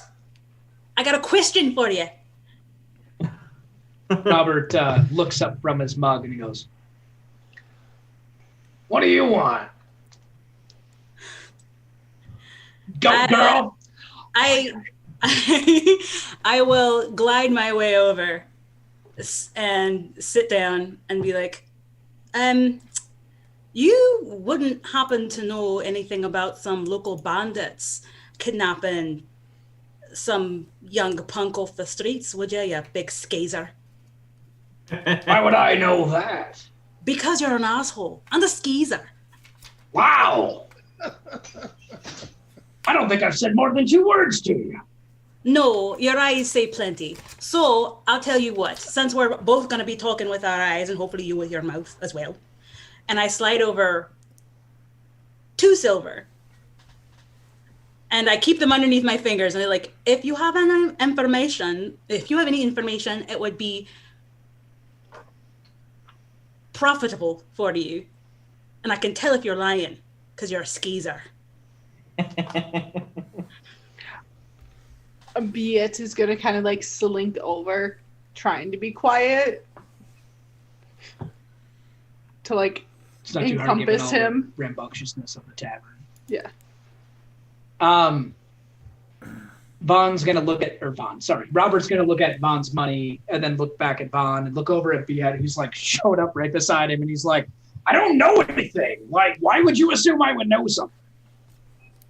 Oh, I'm sorry. A lot of people judge me for my looks, so I'm doing the same out of, I don't know, spite. So, my bad. I'll just take my money back and look elsewhere. Unless you money, I don't know anything. Of any, unless you know lying. anybody in that band, maybe fraternizes with them. I don't. Yeah, Robert just kind of sticks to his story. He claims that he doesn't know anything. So I'm gonna snatch my rolling money a quick back. insight check. Walk 21. And 21. under my He's breath not and just be lying. like, He doesn't know Oh. anything. I'm gonna look over at Vaughn and be like, he doesn't know shit. I know, but he's such a bastard asshole. Kind of like I'm right here. Warson, here's my fucking tab, and he throws a bunch of money over to the counter and storms out. As he storms out, Bia goes, maybe try being more sociable. Maybe stop being such a bunch of fucking freaks as he runs out the door. I told you. See, I'm not wrong about him. No, you're not. My echo chases after him. You're outside. And then eventually it will just disappear. This is not a happy place, brother. At this point, the one of the gnomes at the table, particularly the older one, turns around in his seat and he goes, "You're looking for the Black Daggers, eh?" Yes. I know where the Black Daggers are. They robbed me last week. Those fuckers. Well, where are they? Well, you got a napkin? I've got a napkin right here. And he draws out a very crude map. He goes, "Yep, they pinched me right here, right by the big tree, right, maybe?" The girl looks over bored and goes, "Yeah, Dad." I snap Can you up the explain this map? Well, just follow the main road right here and they'll probably nab the shit out of you. Is it literally as I nab this napkin up from him to look at it, is it literally just almost a straight line? He's got a circle that says Fall North, a line heading to the right, and then a circle that says My Farm. This is the shittiest map I've ever seen. Just go down the east road. You can't miss it. Who is volunteering to get robbed? I mean, Not me. I think it should be the most vulnerable looking, and to me, that's the shorter ones over there. Do it. Well, I have never been robbed before, so this might be an interesting experience. Yes, the druid and the short ones, definitely. What do you have against druids? This is gonna be fun. They're a little clingy. I don't have anything against druids. They're just very quirky. Clingy. A fanboy over satyrs too Lots much. of dirty limericks about druids where I'm from. you know, I'm okay with volunteering to druid. It might be very interesting experience for me. I don't know what my accent has become. You know what? Considering you're a changeling, I kind of like the fact that your accent has floated between like 4 different nationalities. I honestly really love it. I'm trying so hard to do Russian, and then I hear D talk, I know, and it just like It turned to Irish. And I swear to Christ, it was German at one point. I'm not knocking it either. I think we should get the short ones involved because they look pretty vulnerable, except for the one without the shirt. He's wet, but you know. Start drumming and singing "Halflings on the Run." Yes, Ned. Yes. Oh, sorry. Bradley the Bard, hearing the drumming, runs over and he's like, tries to find like pace with the song and is adding like an accompaniment. At which point, Ned is lost to me, and so Chief wanders over. What have you volunteered me for? You're coming with. We're looking for. We're gonna get robbed. to help us find the Black Dagger. That's the best bit. They won't know you don't have anything until they stripped you of all of your earthly possessions that you have left, which for you, By that time, Very little. we can follow them.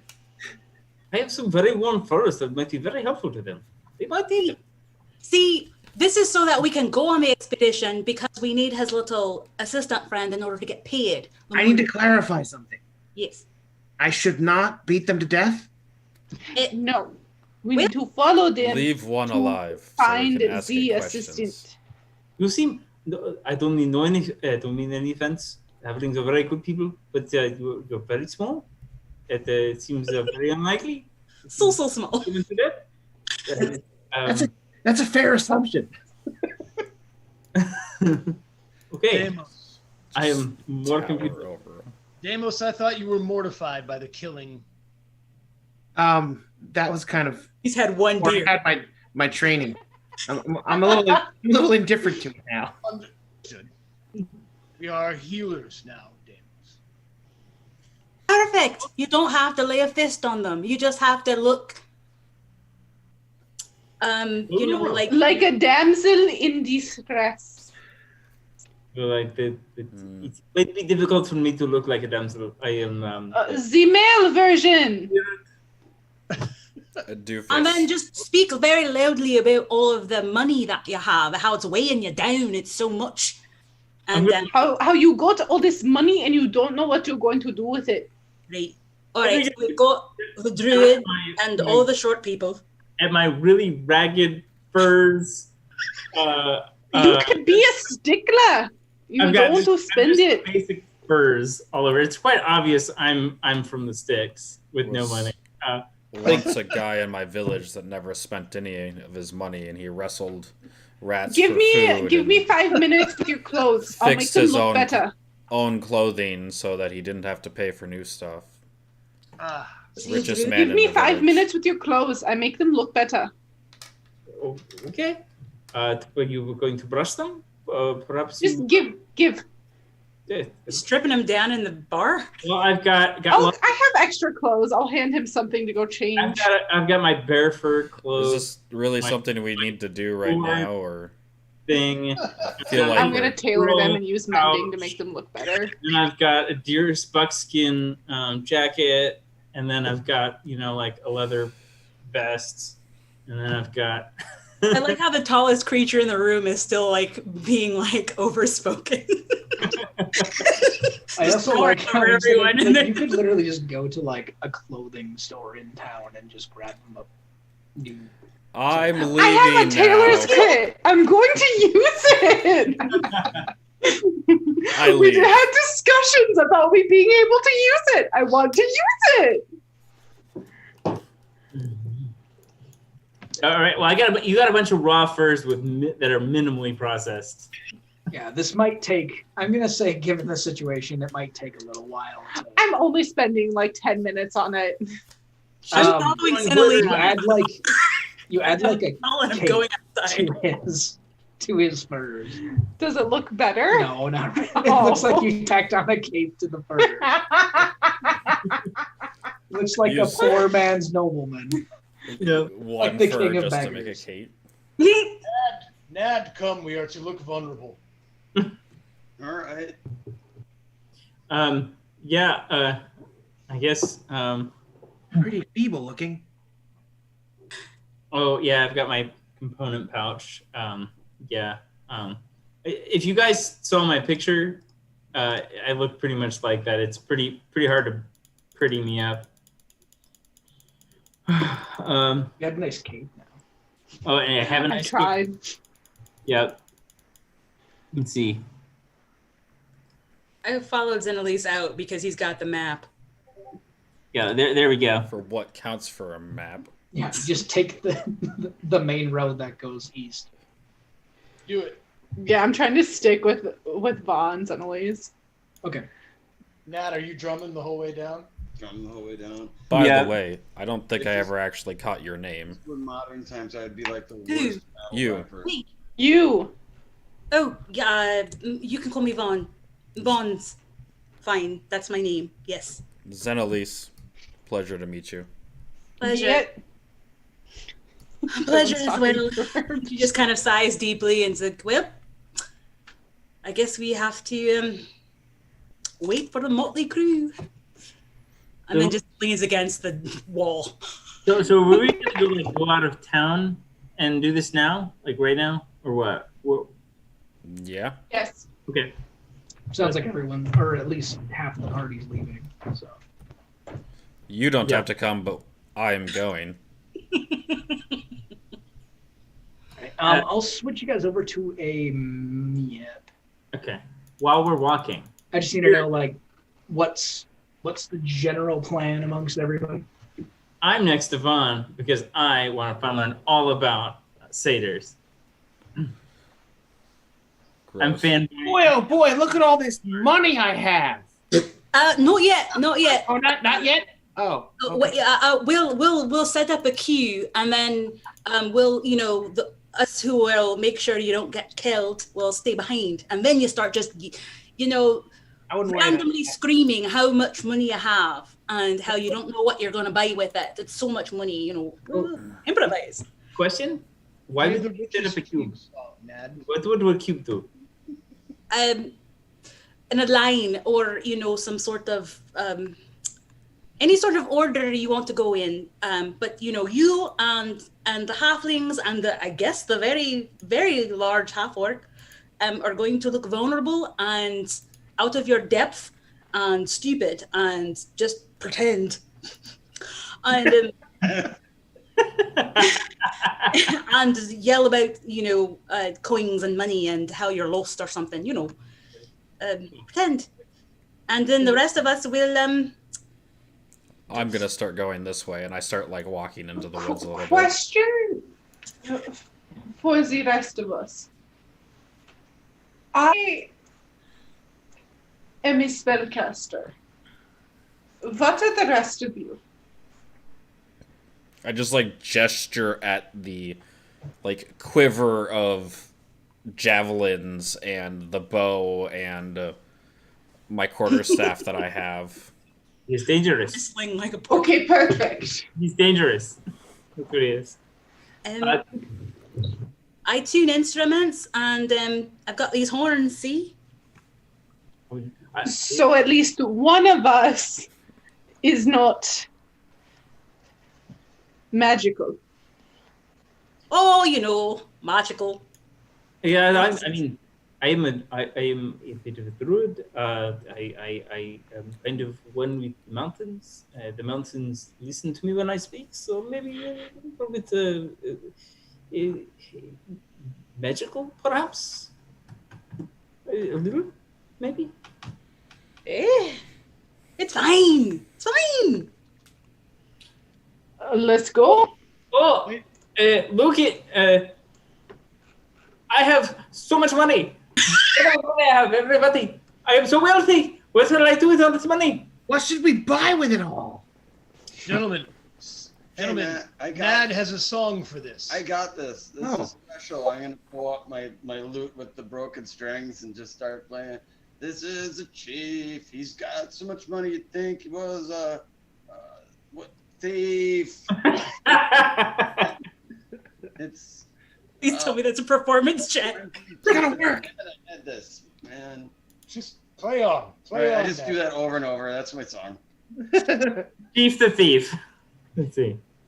No, you'd think he was a thief because he has so much money, but it's just this because he's great. But he's not really a thief, is he? No, man. Oh. I just keep walking, Jake. Okay. All right. Hold on a quick second here. So much money. All right. So assuming the rest speak. Okay. So we have Deimos. Is it Cyric or Cyric or? Eric's fine. Cyric. Okay. So we have Deimos, Cyric, Chief, and Nad. You guys are all kind of out in the open, being the bait.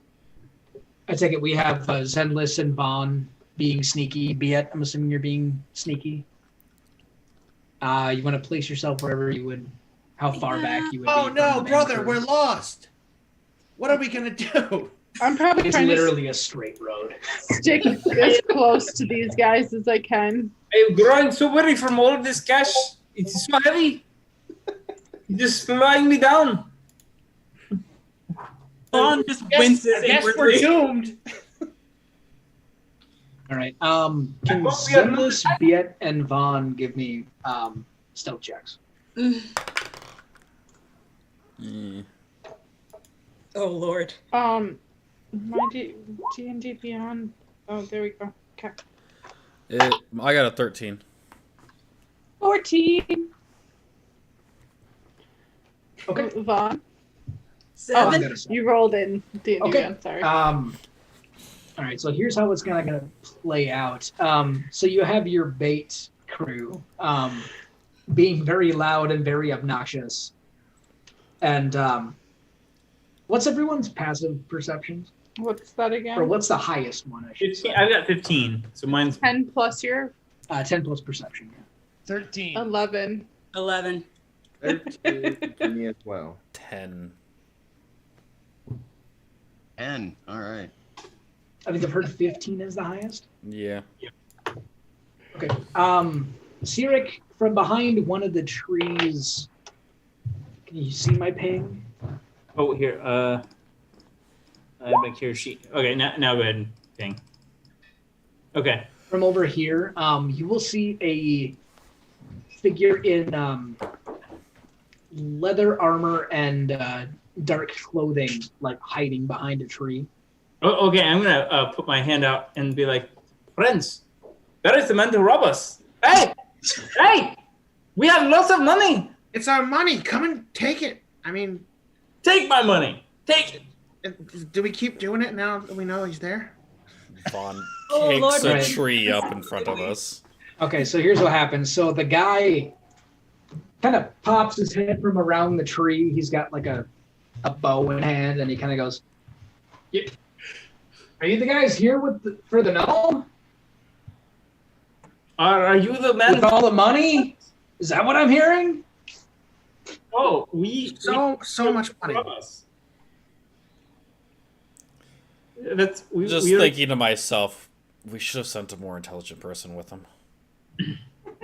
You were here to get robbed? Thought it might be a fun experience. Are you a robber? He's about to answer until Vaughn makes a shit ton of noise and stumbles in a bush, which We all scares do. the shit out of this dude, and he's gonna try to sprint away. So we'll initiate some combat here. Nice. Da, da, da, da, da, da. Da-da-da-da-da-da. I don't have music for this. Da-da-da. Don't forget to select your token if you're rolling in D&D Beyond. It's true. Anyone who needs me to add a dude, let me know. Ooh. I do. That nat 20. My initiative Oh, nice is plus one. 2. Dang. Wait, why did it roll twice? I feel like mine didn't do anything. So. Yeah, Take the first one, maybe. Yeah, that's what I was gonna do. I just was wondering why. Double click maybe by accident. Maybe. Or it auto rolls for initiative, maybe. Do I need to add Nad to this? There he is. There he is.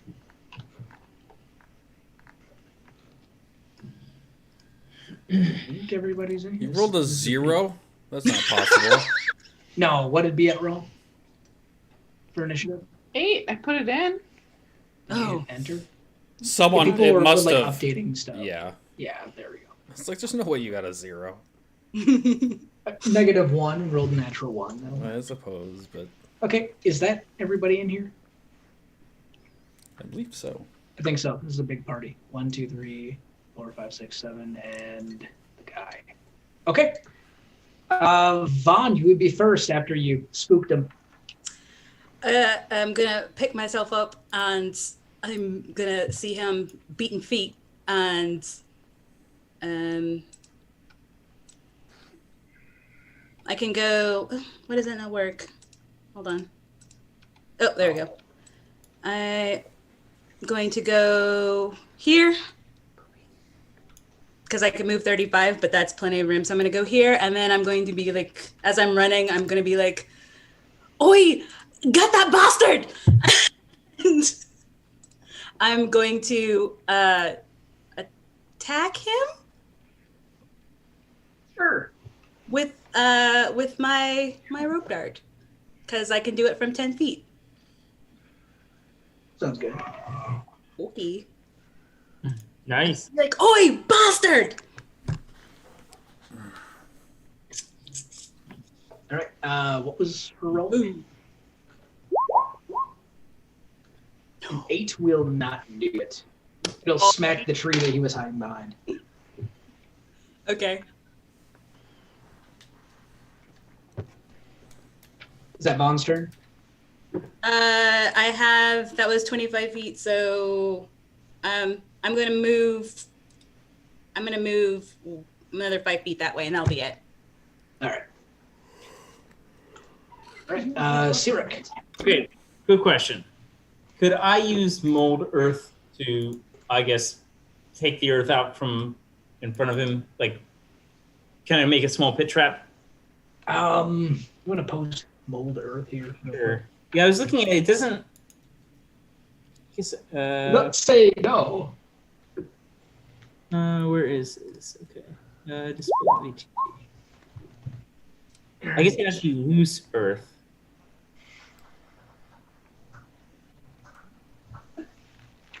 You can make it difficult terrain. Yeah. Maybe.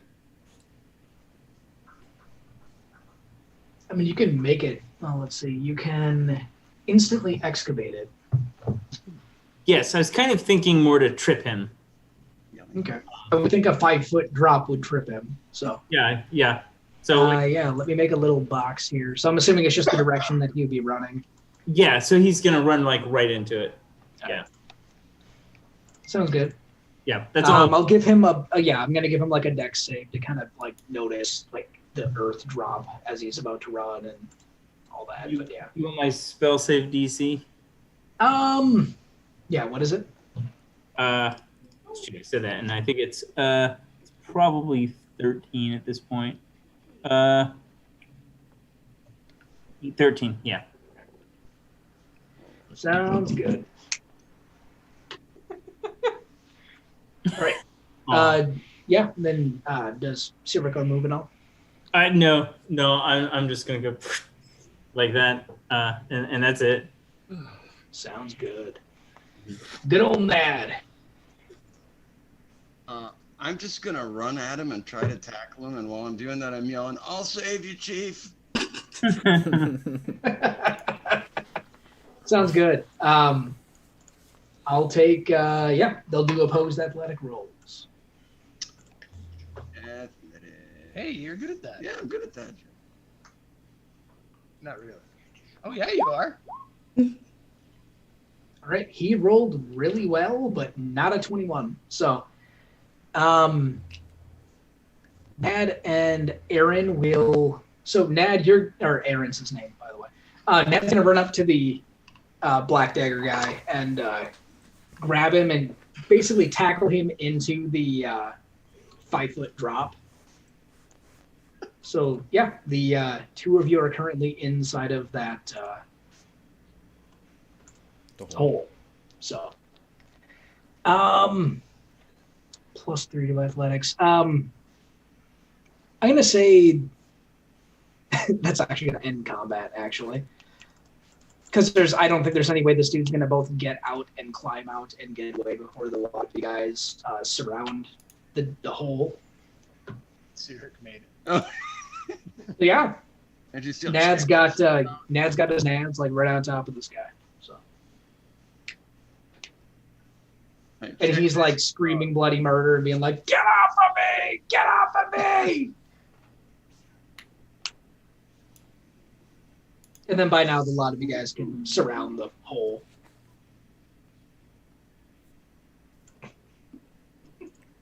Seems comfortable down there.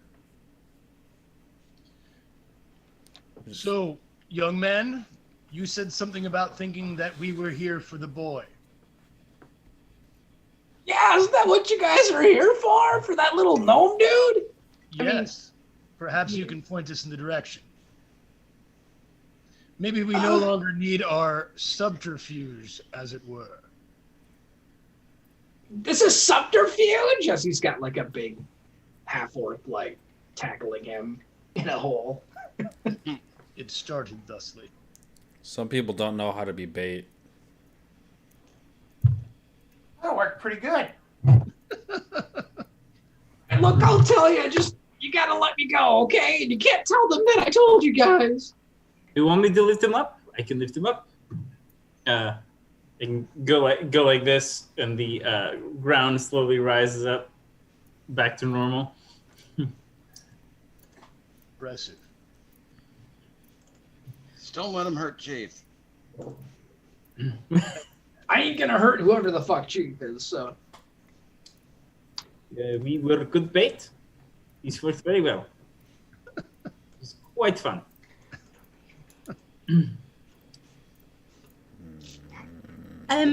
We seem to be working mostly with maps, so if you wouldn't mind, and I like point at Zenelise for like the paper, like maybe jotting down where your little camp is. Draw me a map.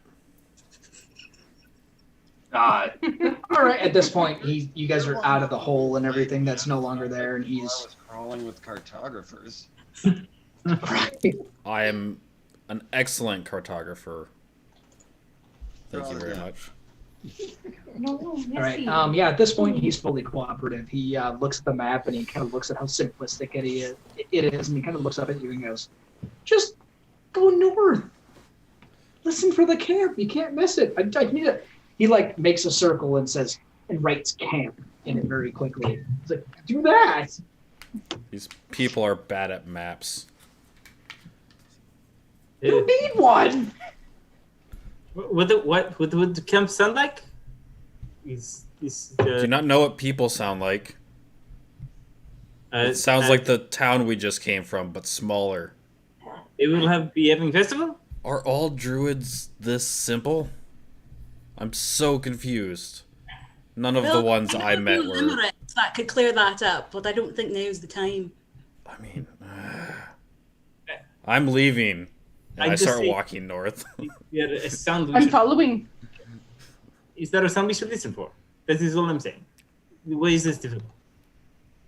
It's just a normal camp, sleeping outdoors in the wild, like you do. Am I still hanging on to the captive?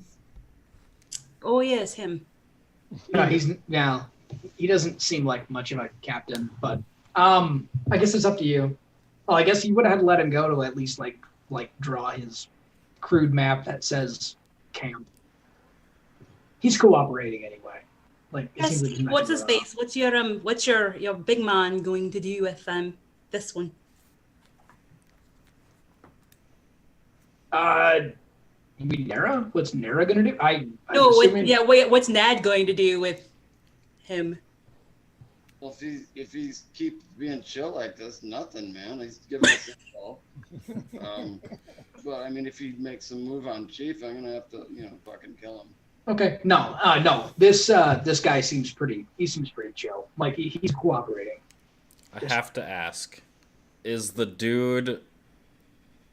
Nad just the dude? For Big Lebowski. Yes. Because that's what I get in my head whenever, like, you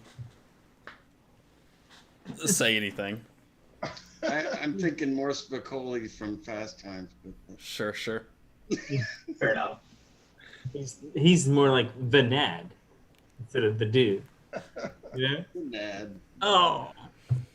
Okay. Yes, kind of seeing a lot of you guys kind of argue amongst each other. The thief is gonna be like, can I go? Is that okay? I'm gonna hoof him once. Before you You're can. gonna hoof him? Yep. I'm gonna kick him with one of my hoofs. Does a 16 hit him? Yeah. Sure does. Kills him. One hit. He takes Freaking 7 donkey damage. kicked the mic 7 damage. Okay. away and you hit him in the back. Max Cave hit. Well, that's- fucking skull in. Getting actively kicked, he's going to literally sprint from everybody. So That's gonna leave a Can mark. he please say that he kicked him right in the butt? no, he was literally facing like the party and just got like kicked in the gut. Just And just because went, those "Fuck you," shattered. and then right. Sirik is So gonna if look. anybody wants opportunity attacks, technically you can give them, but I mean, Yeah. he's just gonna run away. Sirik wants to ask. Suddenly, he's like, "Was that the reflex?" I feel like my training is gonna kick in here. Oh no! You're gonna steal his soul. Are you gonna punch him in the back of the head or I'm what? gonna punch him as he runs away. All right, fine. It was encouragement to get him to leave. Show him that we are dominant. Oh, Yeah, Lord. that's a hit. Oh my god! I loved you. Why does it keep doing that? Hold on a second. There it goes. It's only 4. 4 bludgies. Yeah, no, he's still running. He's like literally like dashing away at this point. Do we want him to live? I wasn't trying to kill him. That is Okay. that. Jesus. My philosophy is always to live and let live. Let them run away.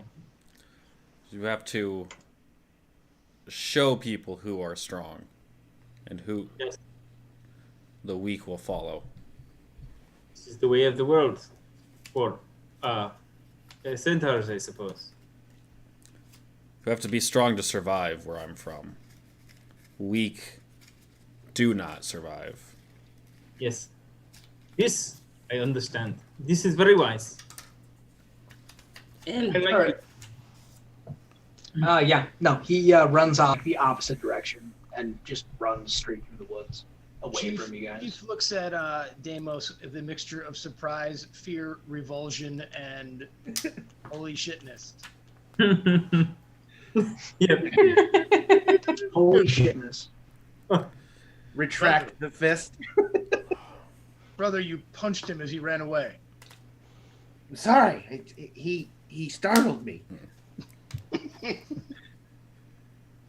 I'm Remind gonna me say for flavor, Chief definitely saw like basically the light like slightly leave Deimos's eyes as he just like instinctively just whacked him like in the back of the head. Or I guess he's short, so in the tailbone. The kidney shot. Yeah, he like kidney shot at him and he's like, what the fuck? As he's like running away. The small one has good reactions. That was only half strength, brother.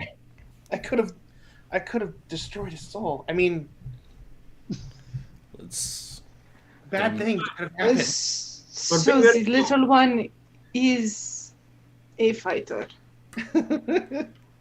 For being very small, you are very strong and very fast. Why Yes, I are should we know. supposed to give him beer? I will not move faster on you. I do not want to be hit No, Dad, I don't down think so. there by moving fast by you. This is not good. Not good. Horseman, lead the way north. I'm sure we can show the map. Horseman. Don't call me horseman. I instinctually back away. I am a centaur, and my name is Zenelise. Use it. And what about your strange friend that appears every once in a while? That is just a version of myself that could be, or may have been. That's That weird. clears it up. Yeah. That's all I know at the moment. I have been studying it. While we're waxing philosophical, maybe we should follow that map, eh? It's this way. Yes, sir. Shall we consult a map? I just start walking North. north. No Jake, idea I what you have said. an Let's idea go. Yeah. Alright. Our philosophy is very interesting. So no perception checks necessary. You guys can definitely hear the sound of a camp within the woods. They're not being subtle or quiet or anything like that. I can switch you guys over to the map as far as what you guys can see. You can talk amongst yourselves. I'm gonna go pee real quick. Have But this is fun. what you guys see. Don't fall in. Step outside real quick. Have a smoke. I'll be right back. Oh. I'm trying to get used to only druid powers. I don't have George here to ask. Why don't they have a list of CR 1/4 creatures? Why? Oh, is that going to happen soon? See myself walking Maybe. past Zurich and hitting finger guns, going, "Thanks for getting me out of the hole, man." How tall is Ned? 6'8". Okay, okay. Quite tall. So your companions basically come up to your knee or your thigh, like your upper thigh. He's 3 chiefs tall. Yes. Wait, we've got the centaur and The Ned. centaur's pushing 7 foot.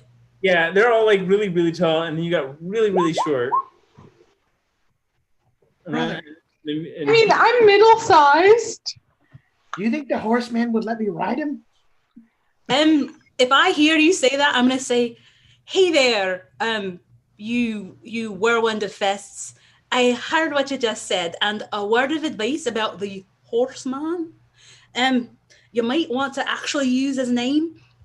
Otherwise, he's got 4 of those hooves, and they can just go everywhere. So it's best the nicer you are to him, the better chance you have at getting it right, eh?" Maybe I'll just ask him. No. People have died from getting kicked in the head with the hoof. Well, it's more like you haven't seen a centaur before, right? Am I right? No, never. Oh, it's a wondrous being. But I'll tell you a secret about centaurs. It's that they like it when you keep things on the down low. When you say one thing but mean another. So if you say, I am not ever going to be interested in riding you, Mr. Zenelise, then he will internalize that as, I'm gonna give this small man a wee ride eventually. You okay, babe? Yeah. Did you grab me a glass of water? Oh, yeah, I think you should. If you want me to roll like perception, I will. Just one small note.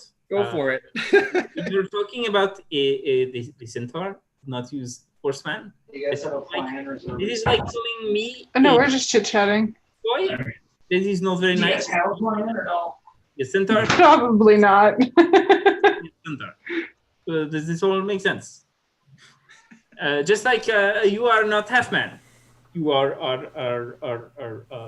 a small person, but you are not half man. You are not half human. Does that make sense? Yes. I was looking at the map. Are you calling me a half man? Mr. Zenelise, I do not want to ride you. I don't want you to ride me either. I am not a horse. I look at Deimos and I'm like, I wink. I'm like, wink, wink, wink, wink, wink, wink, wink. Work. Maybe next time.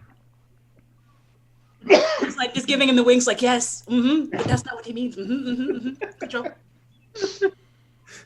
Oh God, don't terrify her. She's a big baby. Oh, She is scared.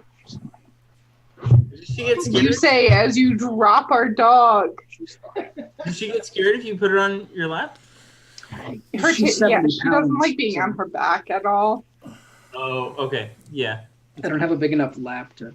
I had a Around. little dog. He was like 12 pounds. He's just small enough you could pick him up in your hand. And he was the sweetest thing, but boy, you could not get your face close to his. He'd try to bite your face off. No, she's 70 pounds. Come here. So she's a pit bull. You're a jerk. Come here. She's also a jerk. Missy, I can pick you up. What You're... What is So our can I. plan when we get there? Or now that we're here? Also, Jake, if you haven't caught on, I'm putting the red X over the Echo when he's not out. Okay. Is this? I'll still put it there. So Do we he's, know that? at your disposal. Do we know that the guy is here? Is this that guy, or the apprentice? The gnome? That's a lady, so probably not. Okay. I think we should just go in and beat the shit out of them and interrogate them. Perhaps we could just talk to them. We just go and say we are looking for this person, and perhaps they will tell us. I am very good at talking. Seems roundabout, but all right. All right. So the way the camp is kind of set up is to the north up here. You've got a couple of guys just sitting around a campfire hanging out. You got this lady over here. She's nestled up against the log and sleeping. I perhaps could make it, and they may not see me, and see if we can find this gnome fellow. If he really looks like, or she, but I thought that we never actually asked what this assistant looks like. That's very true. that seems like a very good point now. But do you want me to sneak in? They will never see me. I am quiet like a mouse. Unless anyone has a better idea. I mean, I kind of fudged up the last time, so I don't want to try again. My idea is just to charge in. I'm with Zen. How? I can cast spells, so I can be ready if something happens. You can what? I can cast spells, so I can be ready if something happens. Okay. Well, I help sneak in, quiet as a mouse, and then I can find the apprentice and come back and tell us where he is, or she, or right there. If you like. I'm just going to just wait here a moment. I'll be back. One move. Is he taking a piss? I'm gonna move up here, and then I am going to what options here.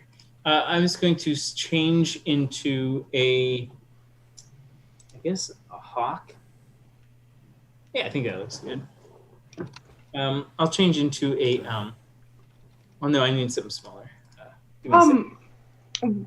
Before you go, Hold on, I got something better. There you go. I may have something I can do to find where this boy is without us having to fight. I'm like testing my bowstrings.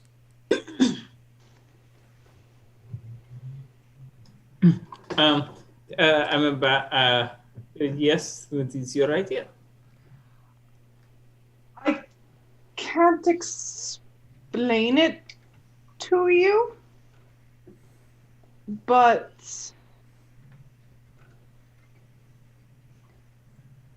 Spit it out. did the guy we encountered run back towards camp? No, he ran the opposite direction. Well, what she's thinking, my form is slowly shrinking, and feathers start growing on my hand. Actually, I'm gonna I think I'm going to change it to a raven specifically, so I'm not as big. God damn it, Jesse. Sorry. Maybe you can think token. It's fine. I just look at that far God out. damn it, Jesse. That's crazy shit. I'm extremely good at disguise. I'm going to be flying over here. I'm going to land on the tent. Well, how about I if made it Sure. darker so it looks more raveny. Oh, okay. Yeah, I was just going to go fly in. I kind of wanted to, like, just pretend like I'm hopping on the ground looking for food and poke my head in the back of the tent here. And basically, I'm just going to be going around to each of the tents, popping my head in, and seeing who's in the tents. Totally normal. But make it look like I'm like looking for worms. normal bird, normal bird here. Normal bird. Don't mind me, I'm just a bird. Okay, what are the rest of you guys doing as Bird is being suspicious? Hiding. If you're gonna do something, you might want to do it quick before they discover him. I say to belt. How do you bite? Yeah. Biet? Sure. I'll hold these. And Biet's just stripping naked, putting her clothes down, and walking further into the woods towards So the camp. question is, does Biet show? She doesn't show what she's going to do. Everybody just sees like a nice sculpted ass. Yeah, pretty much. All right, Just there. a naked person walking into the woods. What the fuck? And as soon as she is out of view, she's changing into the guy they encountered before. Just like lean down to Vaughn. Is this something that happens often? We still No, I think she's going to die. Oh. Okay. All right, hold on. I deleted his token. Lily, this is actually almost exactly what I did in Thad's game, actually. Really? I'll give it a minute. And when I hear noise, Come on, bro. Let's go. Oh my gosh. I'm not paying attention, so if like three small people and two small people and a half orc disappear, I'm just like, there's a naked person walking in the woods. Okay. Yeah, you all see Biet like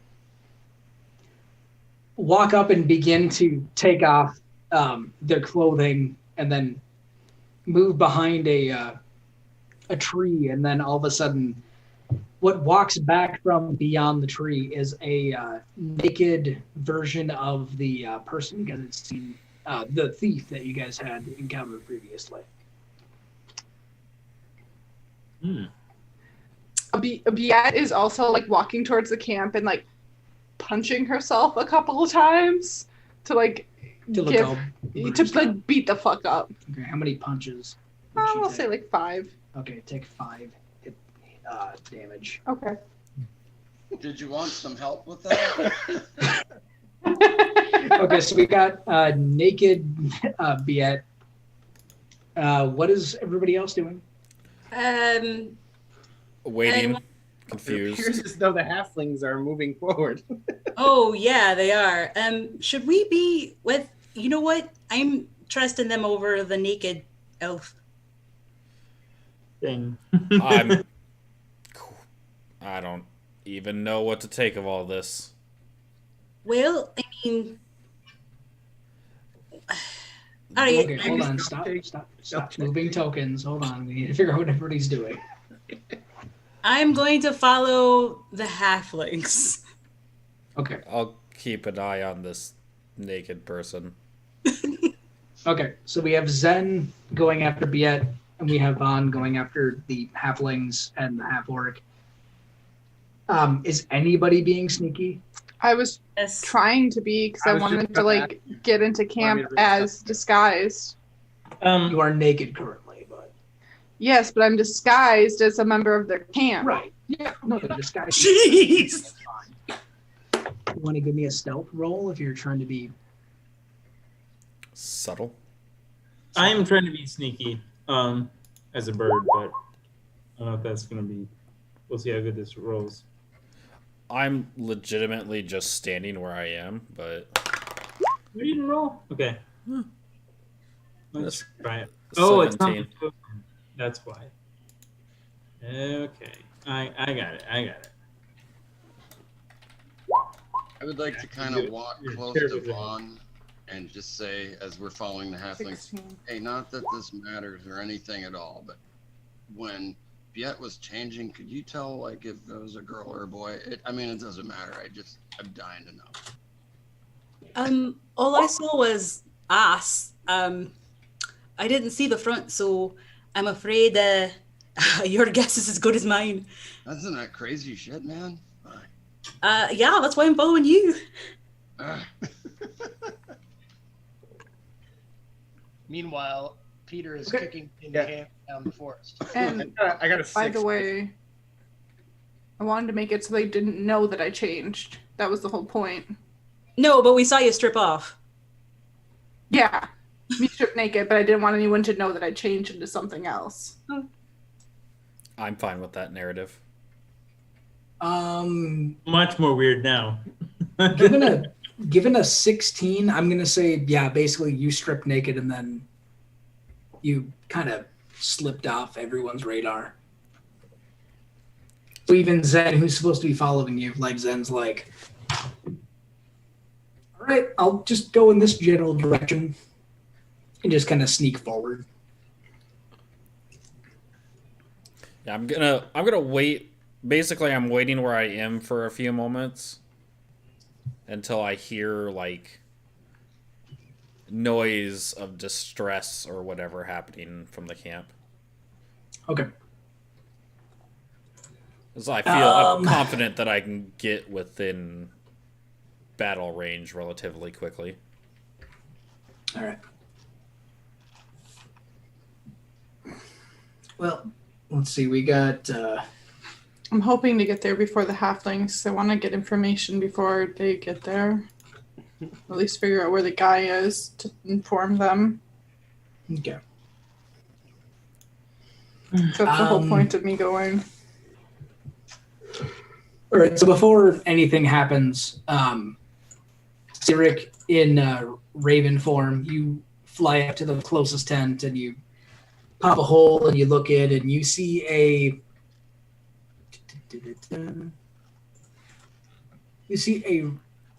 younger gnomish person tied up and unconscious inside of this tent. Is the tent flap, is it like closed on both ends? Yeah. Okay.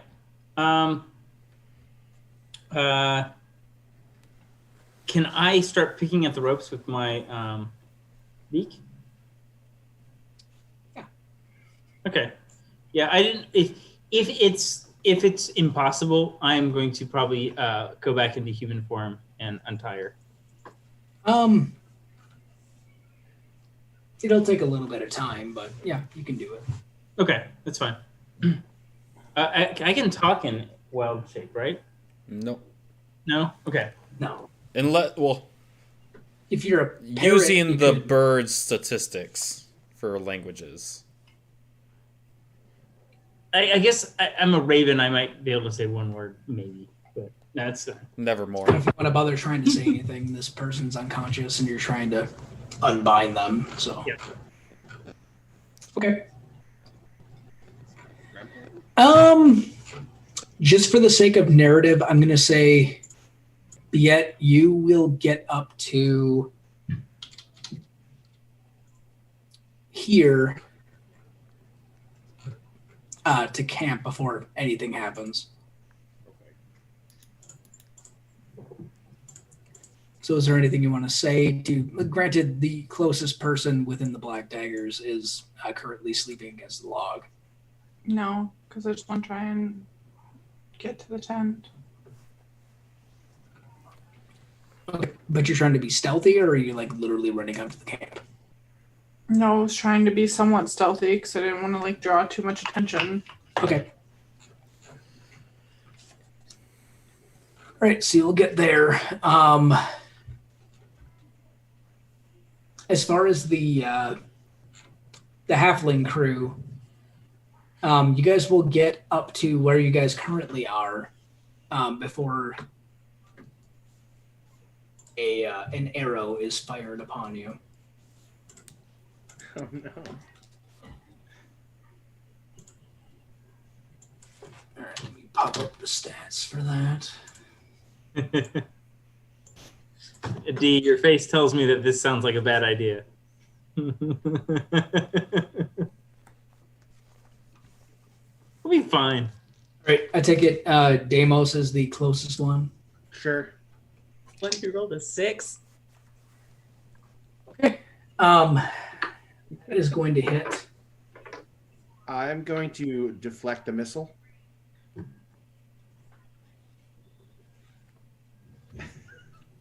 Do you know how much it hit by, or? No. What it does is I reduce the damage by a certain amount. Oh, okay. All right. No.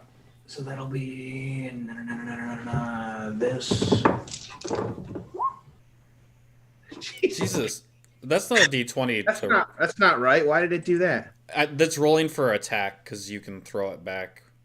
Oh, It should be a D10 plus your monk yeah. level. It says D10 plus. D10 plus 3. It says plus 6. I don't know why. Oh, Dex plus class level. Yeah. Okay. Okay. So I'll just roll D10 plus 6 then. Hold on. Yep.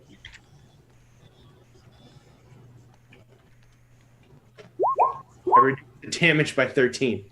Okay. It's a good thing you did because this was a sneak attack, which will make this. Oh, never mind. That is 18 damage. So I catch it just as it goes into my shoulder, and it doesn't go super deep in.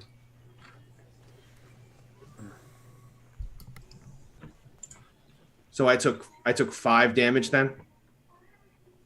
Correct? Yeah. Okay.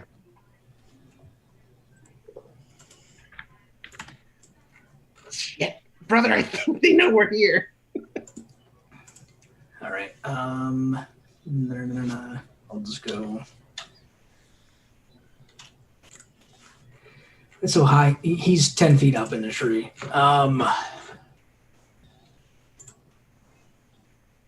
I'm going to say because it was just a crossbow, like a hand crossbow being shot. Chief, Nad, Deimos, and Vaughn, a lot of you guys are kind of able to react upon it. I immediately throw myself on top of Chief.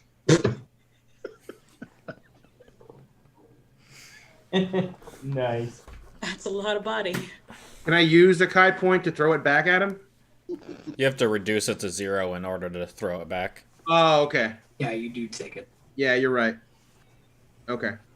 Okay, so Nad jumping on Chief, I need Nad and Chief to make opposing grapple checks with Chief at disadvantage, being a smaller. It's athletics, right? Yep. Athletics at disadvantage for Chief, yeah. Probably want me to roll low, huh? Can it be acrobatics, Jake? To avoid it, yeah. Okay. Jesus. You do have to roll it twice for acrobat. You're at disadvantage. I'm at disadvantage? Yeah, you're. This is a bigger person trying to grab you. Oh, okay. I thought I was being slippery. Okay, you will slip forward as Nad leaps in your general direction. Thank you, Nad, but we have other things to do. Like, save your ass.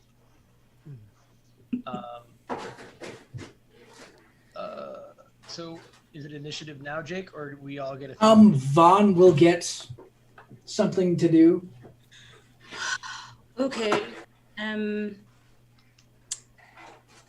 Will I have to be okay? I have to be Then, so the person in the tree is visible now, or we still can't see them? We just know that a shot came from somewhere. Yeah, I would say a shot. Yeah, shot into Deimos here. Okay. And the second, like something plucked forward, Nad tried to leap on. She flew forward. Right.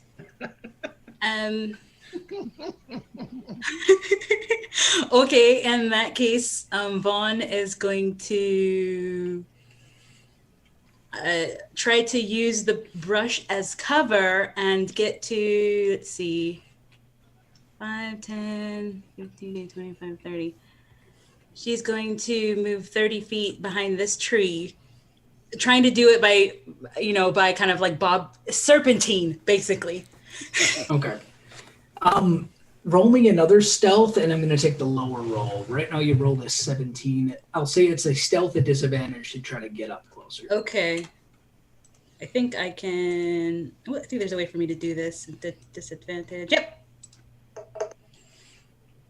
I mean, just roll again. If it's lower than 17, I'm going to take that. Oh, it doesn't want to show it when I do it that way. Okay, yeah, I'll do it again. You use the virtual dice on D&D Beyond. That's an iffy thing if it works with Beyond 20 or not. Okay, I'll just do it the regular way then. There's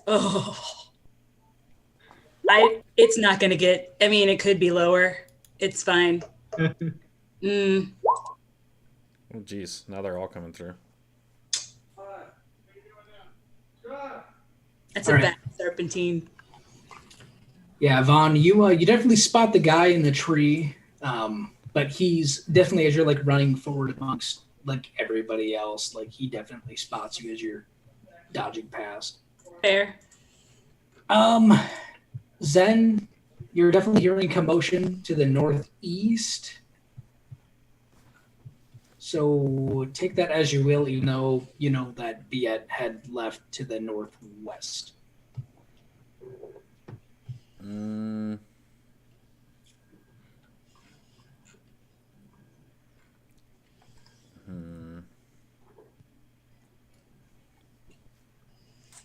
I think, knowing that these people were over there and there are a bunch of small people, I will head in that direction. But this is totally gonna screw up. This is not gonna be quiet by any means necessary. Yeah. So I'm gonna go running up there. How does... Oh, does this not do the space? Sad face. Oh, there it goes. Oh, someone moved me, didn't they? I did it for you. And then I'm gonna terrify the shit out of this person. As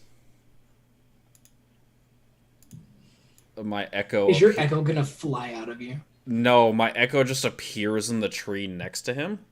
Okay.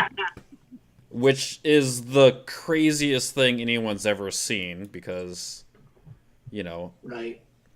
Unless there's 3 centaurs in this world. I can give him a wisdom save at disadvantage. Rolled a natural 3 and a natural 3. So, yeah, so basically he like sees the centaur running through the woods as he like shot at this small cloaked figure. And then all of a sudden he hears like something poof beside him, or rather see it in his peripheral. And he looks over and sees a shadowy version of it and goes, "Ah!" And it slips right out of the tree. So he will take fall damage and be prone at the beginning of combat. So 3 damage. Congratulations. You know what? Can I give that inspiration? That was pretty cool. At the end of the game, you sure can. All right. Initiative. I didn't even use an action for that. That's fantastic. I know. That was great. This was the way that I usually do surprise rounds. Will you add me in, please? Sorry, Lily, your plan didn't work, unfortunately. Will you add me in, please? Yes.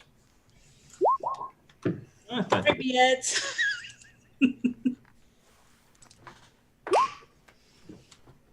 You are laying on the ground. Yeah. This would only make sense.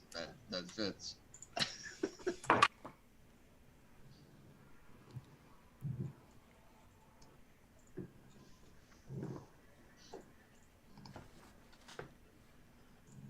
All right. Of course, I had to make these guys individual, so give me a quick second here.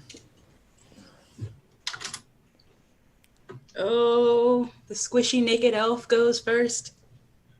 I'm fine. I have high AC, even naked. Oh yeah, that's true. I don't wear armor even if I'm not naked. That's true. Oh yeah. And I'm not an elf currently. I am whoever the hell we saw before. All right. For Kellen, I'm going to make him just a 0.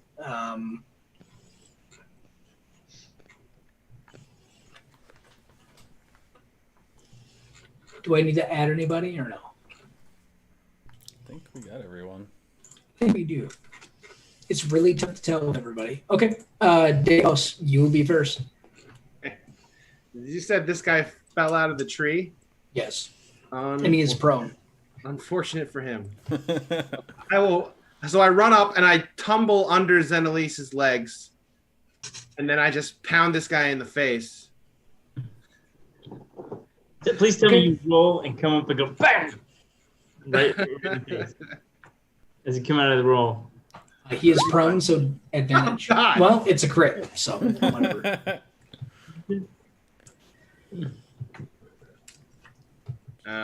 So then how do I do? You should be able to click If on. you click on it, it'll automatically. Here we go. Here we go. Yeah, it should auto do it. God damn it. Just click on unarmed strike. I know. It's not doing it perfectly though. It's weird. You can just click it again because it should be. Just So it's the number. But it's only supposed to add the +3 once though. It's going to do it again. You just roll a d4 on the side. Just roll a d4, yeah. Okay. Oh, you're not d6 yet? No, not yet. Okay, hang on. Keep going. I guess you could flurry or something. All right. So 8 damage. That's a heck of And then, bonus attack.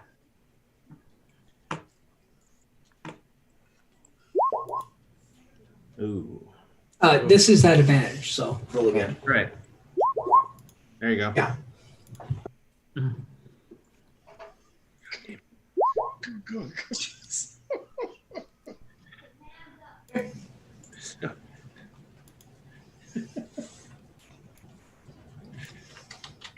So that's 15 total damage. As I just run up and start pounding his face in. Okay. He's still up and up, but not by much. Okay. Can I flurry that just to take him down? Or do I need to announce it before I start? I think you do have to announce it beforehand, yeah. Okay. Okay. All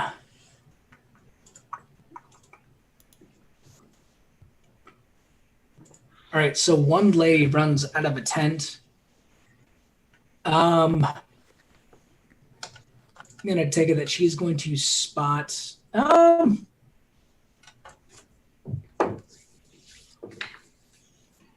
right, she just hears a lot of commotion going on over here. And not knowing what's going on, she's going to run over to the tent where the gnome is, fly open the tent, and see a raven trying to free the gnome. Oh? So she's going to pull out a scimitar and slash at the raven. Oh gosh, I don't want it to miss me That's because gonna hit. it'll kick Kellen. Ravens probably don't have a whole lot of hit points. All right, you're going to take 10 points of damage. You're at Standard Cyric takes 9 points of damage as he turns back into himself. Okay. Ravens, yeah, only have 1 hit point or something. Yeah, they have 1. Ow. Okay, and that will be her turn as she just kind of surprisingly like swiped at a bird. Okay, Biet, you're up. Biet is going to go 5, 10, 15, 20 feet and go, what the fuck's going on? Okay. Wait for response and hold Chaos Bolt.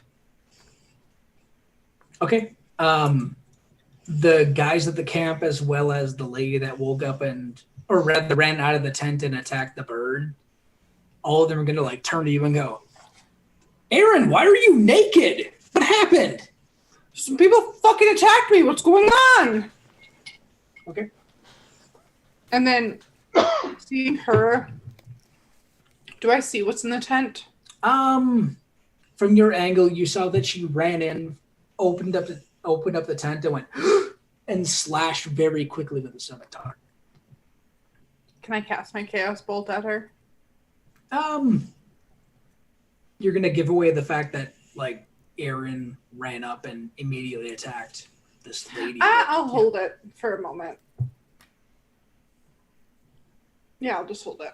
Give me a deception check as you try to act surprised or like your fake allies. Oh, her picture froze again. I'll say at advantage because you're like literally like Good naked pose. Aaron. I mean, I'm good at deception checks anyway. Make it, Aaron.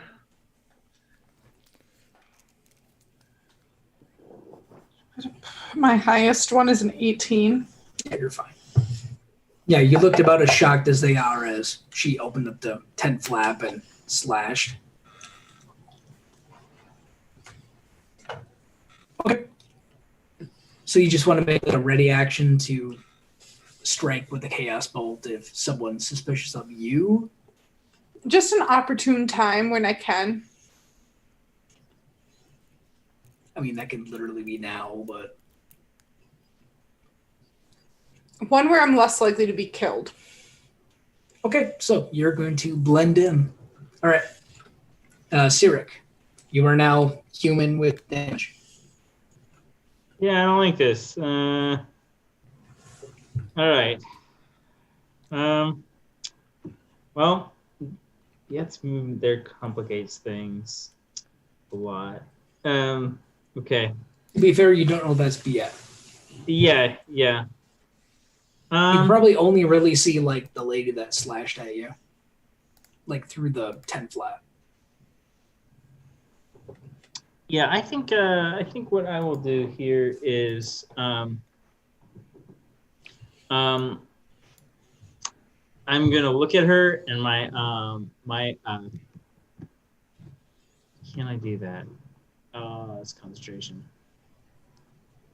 So yeah, I think that should be okay. I think this is good. This is a good plan. Let me check one thing real quick. Yeah. So I'm gonna look at her and say stop, and cast Hold Person on her. Okay. Which I guess is it DC? Here, I'll just cast it. Wisdom saving is your DC, your spellcasting. Yes, it should be 13.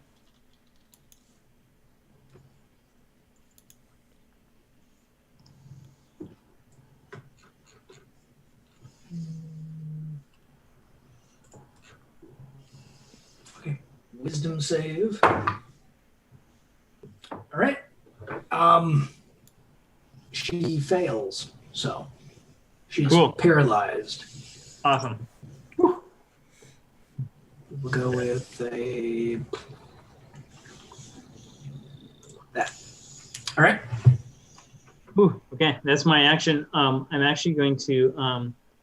Can I tell if Kellen's like unconscious or dead or anything like that? Is that he's alive. He's alive? Yeah. So just informationally, he is tied and bound, so like his hands are Hands and feet are tied behind him. Okay. Unconscious, but alive. Okay, but if I cast like Cure Wounds on him, like in a future turn, would that wake him up? Or okay. Yes, it will complicate things and wake Kellen up. Yes. Okay.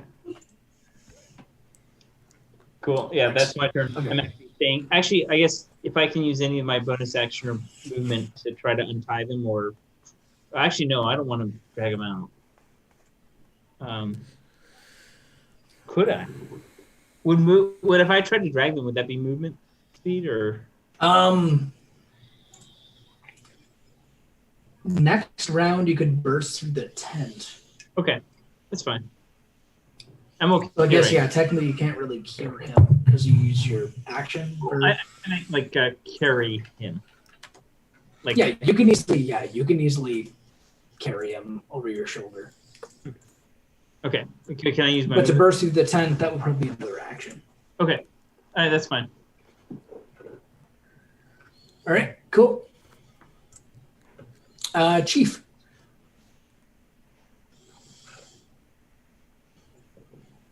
Oh. I think you're muted, Dan. Oh yeah, we can't hear. Here.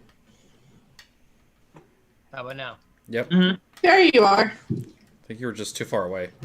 Okay. Nad, head to camp. And then I run to right behind my brother and I put my hand on his shoulder. Deimos, you have surely changed.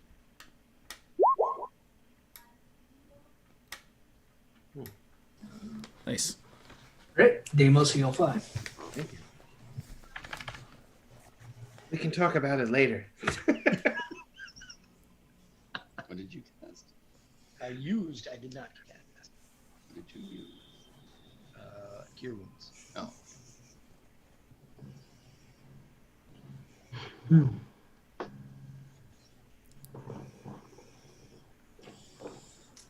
Is that it for Chief? I think that was it for Chief. All right. All right. So next is this guy. He's gonna stand up.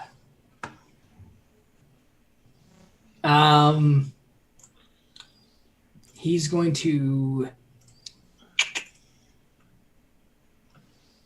disengage as a bonus action. So he can only move 15 feet. So 5, 10, 15 to get some cover behind a tree. As he looks over at the rest of his friends with his crossbow and say, we got company! As he fires off at Deimos.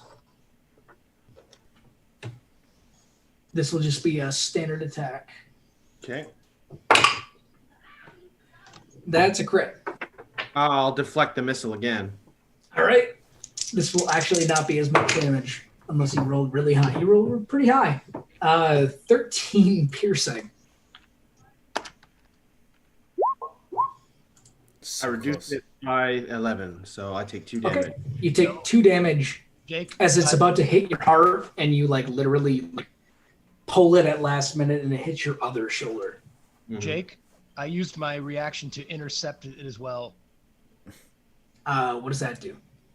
It reduces it by 7. Okay. So as the arrow's coming at him and he deflects it, I take my quarterstaff and bat it into the sky. So I take no damage? No damage. No damage. Okay. Awesome. This is Chief's superpower, everybody. Nice shot, brother. And you, catching arrows, young brother.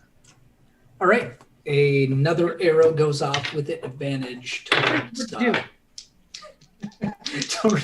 towards Deimos from a very. I'm going to give Deimos some cover between trees and allies and whatnot.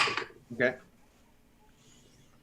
Okay. The shot's going to miss, and I will reveal the shooter.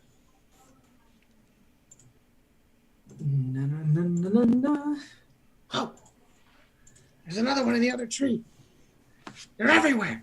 Up in the tree, 10 feet. All right. Next is this guy.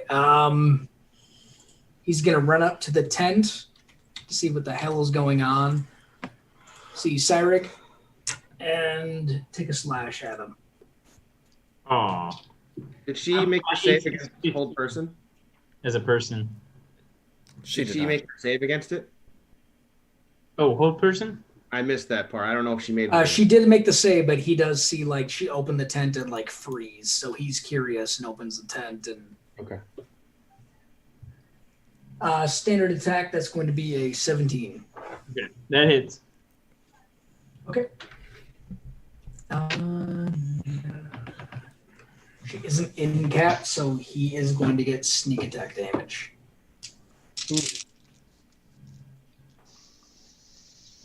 Okay, that is 12 piercing to Cyric.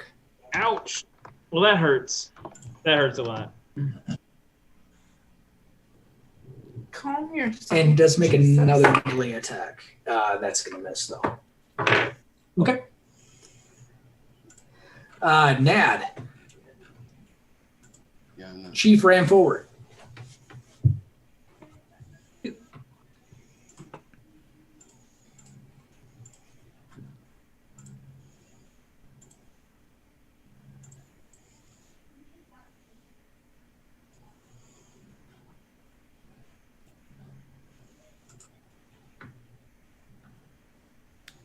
Brett, what are you gonna do?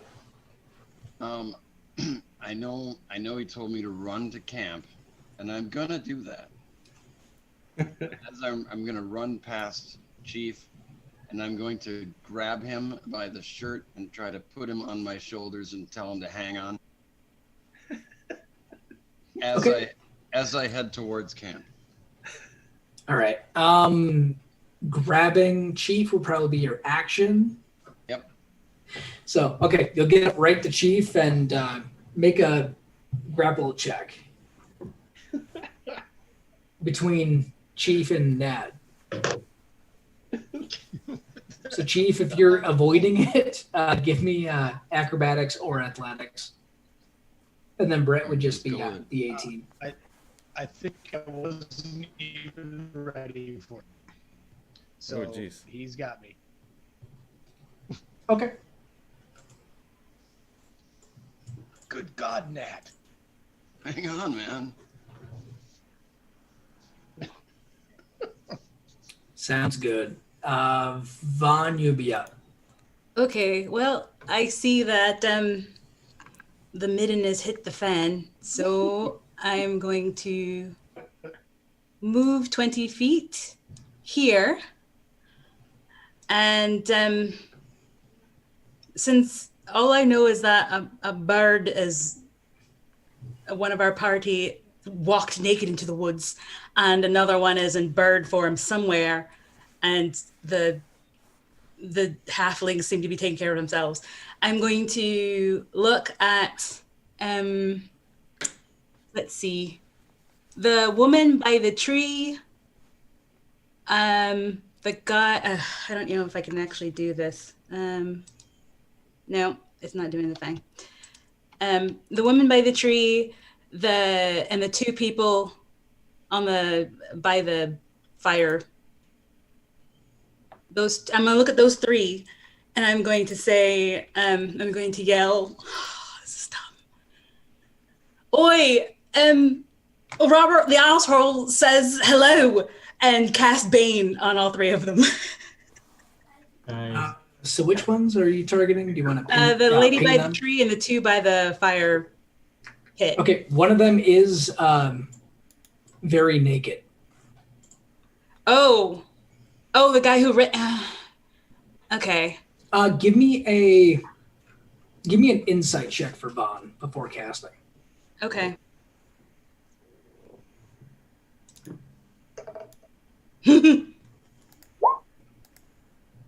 Okay. So you're targeting like this lady, this guy, and this guy? Yeah, within a 30-foot radius, I can target 3 people. Okay. Does that take I forget, does Bane? Yep, hold on. Let me... Charisma saving throw? It's 13. They have to beat a charisma. Charisma saving throw? Yep. Oh, thank God I'm decent up close. Okay. The lady in the tree critted. The other guy did not make it, so I'm gonna give him 16. Yeah, that beats Okay. mine. So the one person, I think you have to. Do I roll 1d4? Or do you? Either or, don't matter. I'll give him like a little crushy symbol. Oh no, that's for paralyzed. Ooh. It don't matter. Okay. Yeah. This guy is definitely baned. Okay. So I'll just roll it naturally. Bane is Yes. They get a -4 to their That's every time they have to roll the d4. Yeah. Oh, they do? Okay, never mind then. Or whoever, but yeah, it's I'll make the first one a 4. Since I got hit, can I release my held spell? Sure. Okay, can I just go at the one that's like held right now? The held person? Because that's the one I was kind of eyeing before. Sure. With my, I have 15 feet of extra movement left. I'm going to back up. All right. When you have the paralyzed chick in front of you. Yeah, that one. Okay. Yeah, you get advantage. And natural 20. You'll crit. So pick what your crit dice is and pick your standard dice, being Chaos Bolt. Jeez. I'll do my gold ones as my ones. Double. Roll. Double. such a unique spell. Yeah, it's so cool. Yes, which is why I had to explain which ones are the crit die. Mhm. Actually, no, you get 2 crit die. I rolled 2 ones It jumps. Nice. With your standard ones or no? with my not gold ones. And your gold ones are your crit dies? Yeah, I haven't rolled that yet. All right. It jumps. Okay. So you deal 2 acid plus, what's the crit for that? So I have to roll this twice. 8 and 8. Does a d6 of damage as well. So 16, 17, 18, and then 2d6. A little bit. It's just such a weird 28. spell with like the way the dice work. Mm-hmm. D8. Well, the 1 and the 1 is to make the acid. The standard attack, and then what was the crit? An 8 and 8. An 8 and an 8. Okay. And then my d6. I rolled 2 5s. 28. Jesus Christ. 28 Okay. damage. And it jumps. And it jumps because I rolled 2 1s. Okay. Next target, I'm assuming is the guy The right one next just to right him. next to it. Okay. You have to roll to hit, or not just... Yeah, I you believe so. can keep doing it. Make a new attack roll against a new target and make a new damage roll, which would cause the kinetic energy to leap again. All right. 18. That's a hit. Roll just So- the standard attack. So. 2d8 and 1d6. Yeah, doubles again. 10 total. And not matching. No. Okay. Which one do you choose?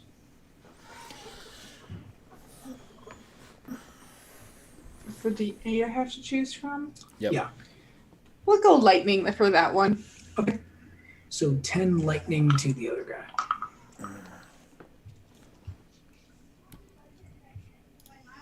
I don't want to make it known to whoever just fucking hit me.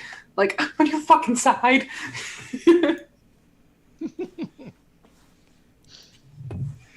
All right. Oh, and also, after she got hit, Well, she wasn't hit. She was just potentially banned. never mind then. Okay.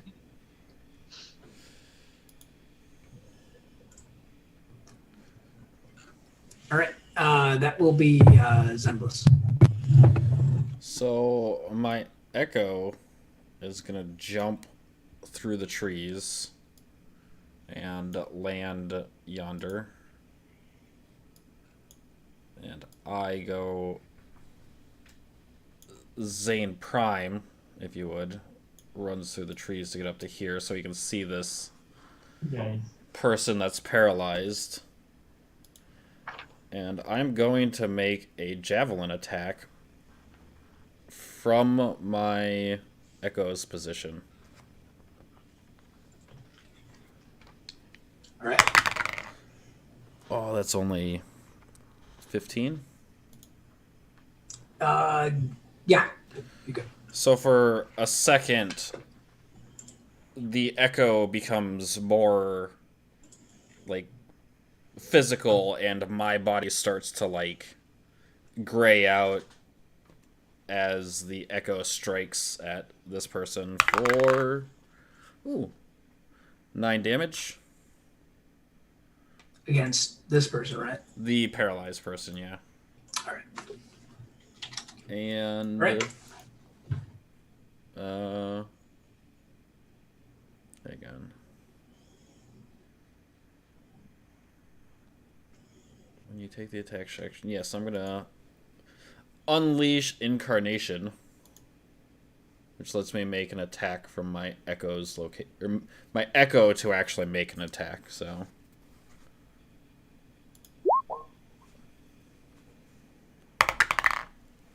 Oh yeah, that's 18 plus 5 for 23 for 6 more damage.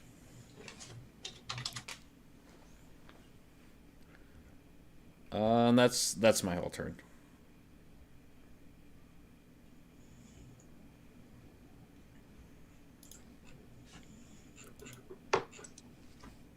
All right. Sounds good. All right, so next is this guy. He's gonna see Aaron randomly shoot magic out of his hands to attack the allies. He's not too happy about it, as he can easily go. As he's running backwards, he's gonna fire at Biet. No. That's a nat 1, so he just completely like fires out of like fear as he's running away. Which is perfect because as something flies at her, all of a sudden she has scales. Okay. That freaks him out even more, especially because he's already baned. So it's almost like he was gonna have like a direct shot on Biet, and then feel his arm go fire off in the air, and look over as his naked ally like sheds a bunch of scales like momentarily, and he makes a bonus action to get the fuck out of dodge. So that was 10, 20, 30, 40. He's off the map. He's gone.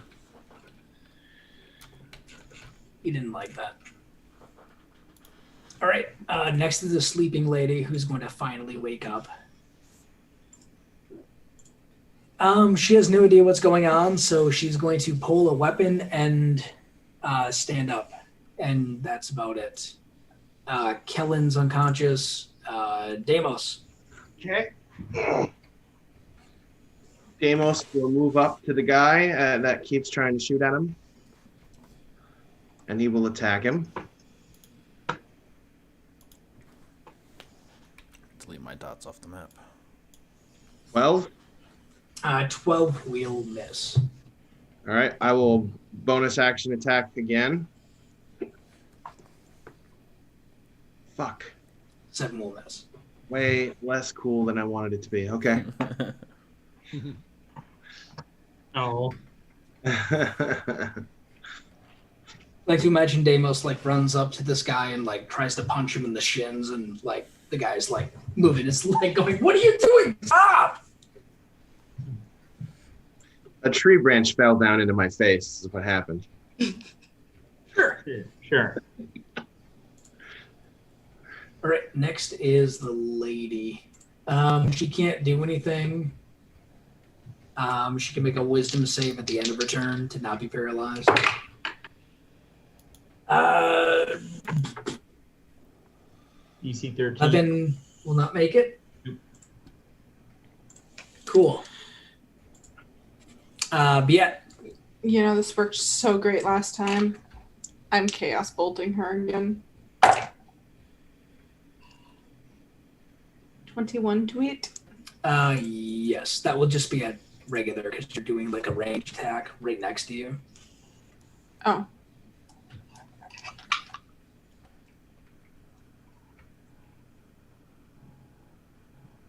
To hit. Yeah.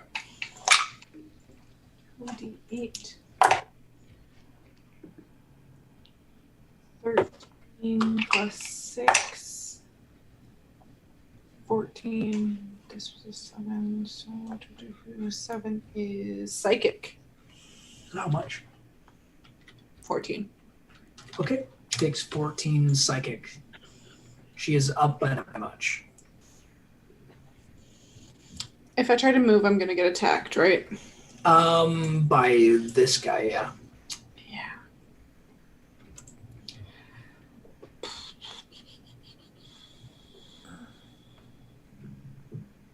Yeah, I'll stay right where I am. Okay. Sarek. Yeah, how is this guy looking, by the way?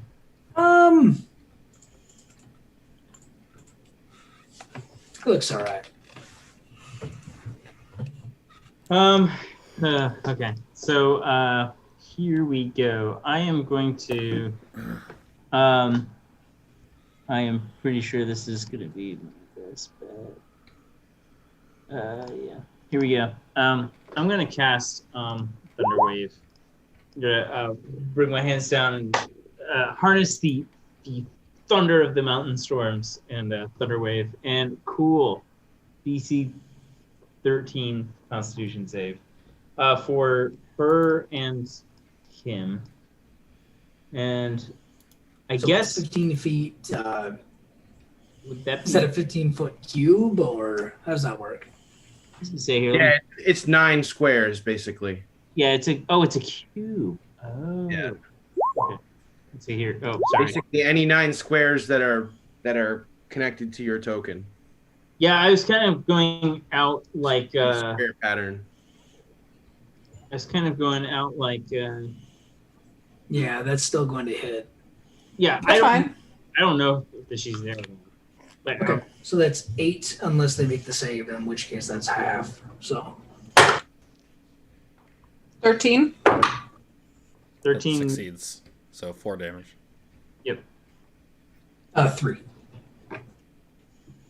Oh, I was Okay. going up the first one, but Okay, so whoever fails gets pushed back 10 feet. Oh no. Oh, it is 8. Oh yeah, that is 4. Okay. Yeah, sorry, I accidentally cast it again. I was trying to. Okay. Biet's not moved. The person in front of Biet, this guy, is not moved, so he will take 4 damage.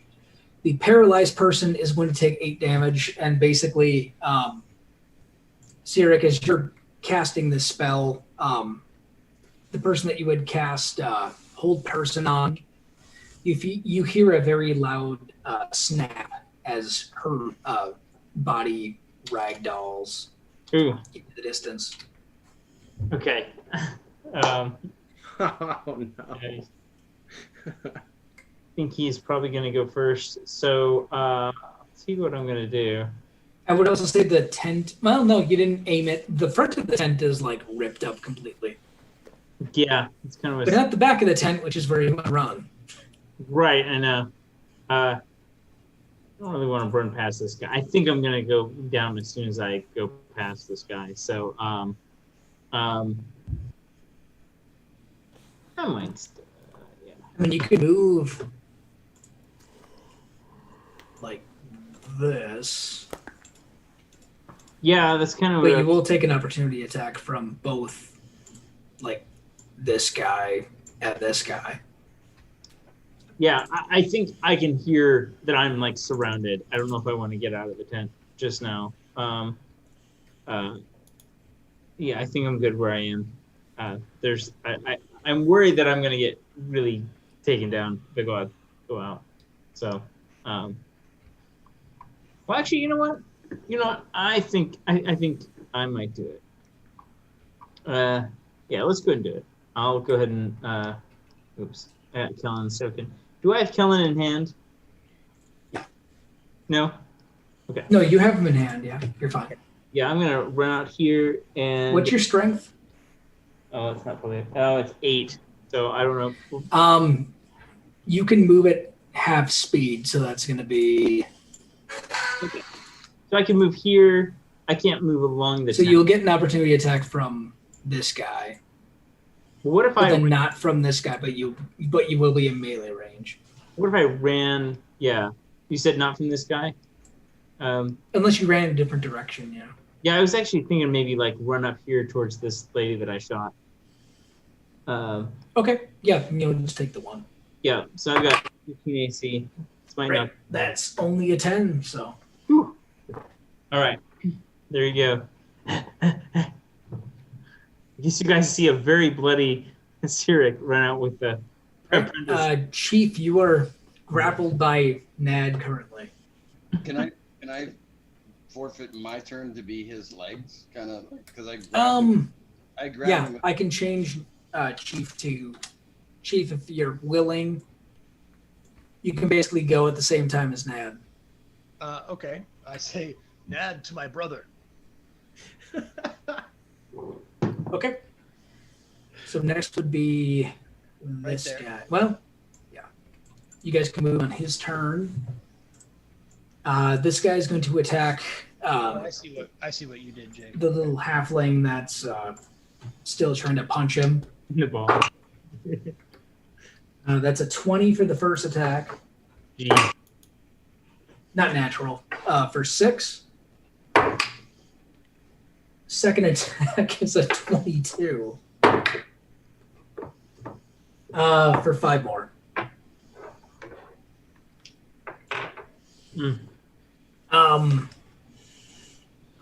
He's going to stay where he is, I guess. This lady sees Cyric running off with the hostage and is going to pew at Cyric. You're going to get cover from Kellen, but if it might hit Kellen instead. Right. There's not much I can do about it at this point. Okay. 16. Yeah, I got 15 AC, so. Which means it hits Kellen. Ooh. Okay. Kellen will take 4 damage. Okay. Which he's still alive. So. Not dead yet. Okay. Next is this guy. He's going to turn around at his naked friend and say, like, "What's wrong with you?" As he slashes his long sword at Biet. First attack is a 13. Nope.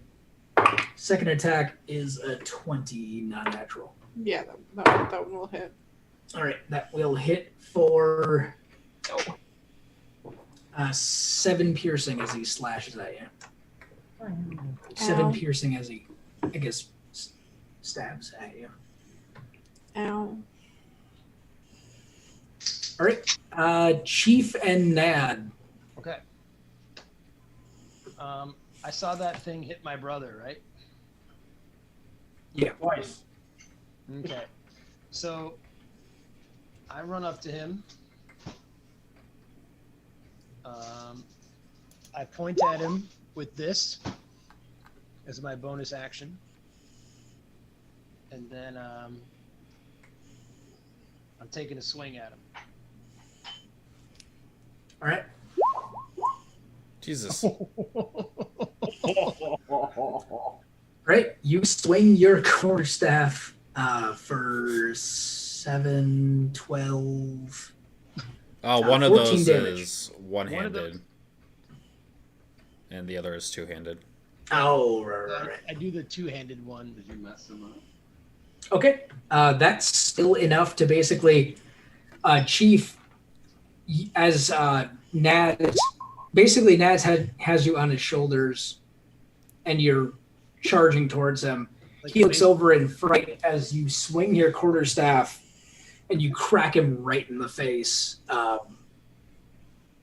and it sounds extra sharp as like basically a secondary chief like appears to harden the blow. Yeah, 2 extra force damage just for funsies. It'd actually get 1 more D8 because it was a crit. Just for funsies. It's like Okay. game of polo ever. Extra crackety. Yeah. That is a rare kill from Chief. It's not his thing. You can't beat up my brother. Wait, did you accidentally kill someone else with a staff? This is Again? Yeah, that was a non's first All right, kill. considering you're using Nad's movement, you can still technically keep charging. Oh. I could use healing if Ned, where do you want to go? Just blindly rush into the tents? Yeah, I'm going where you told me to go. So. All right. We'll go here. All right. happening to Sounds good. strange people. Okay. I'm going to say Nad's movement is moving. As a free action, he can just drop Chief. Yeah, let's have. I convince him to drop me right there. Done. All right, I'm going to say due to the movement, you'll probably be more here. Oh, that's fine. That's fine. Nad, if you need to, you can like pull out a weapon and strike. All right, I'll pull out my broadsword. And what am I striking? That fella. Right next to our naked friend. Okay. So action, broadsword or longsword. Sorry. Let's fuck shit up. That's a hit. Click on the sword for the damage. Okay. No, I think that's it. Is that not how it works? Not in Beyond 20. In Beyond 20, it's supposed to. I've been having troubles with that. If you just come over to... Yeah, there it is. I'll just do that thing. Come on. Fred, just click it. Okay.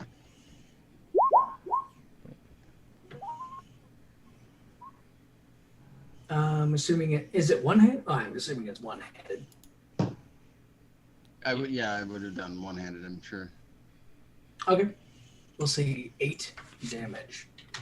Nice. All right, cool. He's barely up.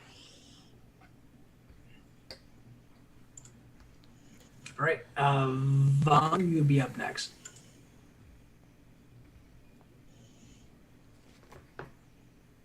Muted. You're muted. All right, sorry. I'm gonna move 20 feet. 1, 2, 3, 4, 5. And as I'm running, I'm going to unfurl this rope that I've had around my forearm and just kind of pirouette and fling it at the previously sleeping woman. Okay. And try this again.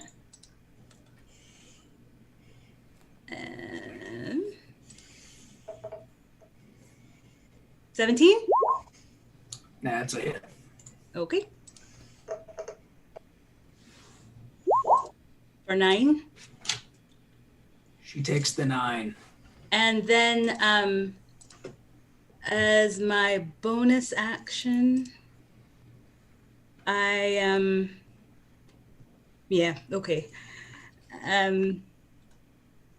as my bonus action within 60 feet, hold on. Okay, as my bonus action within 60 feet, I'm going to yell across at the beleaguered druid.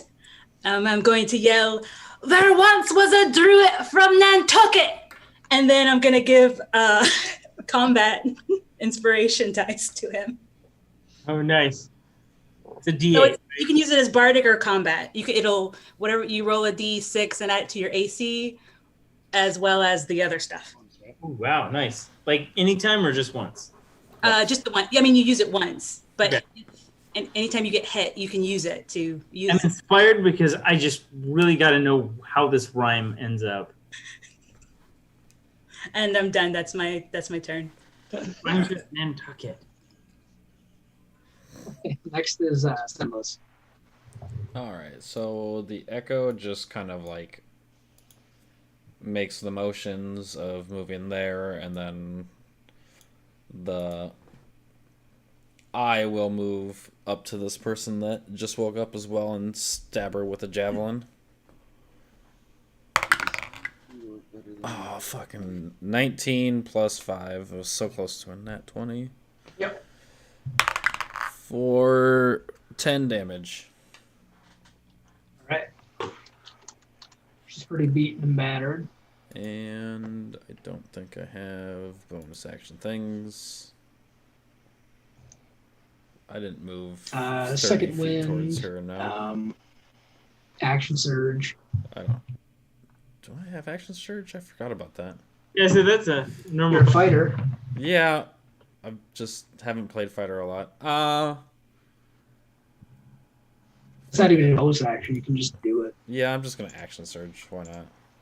Take another Yeah, attack. okay. That's a natural 20 though. Okay. Woot woot. Fuck. One. 2 ones No. for 7 damage. How's Mustard balancing Right. out that? She was at 8.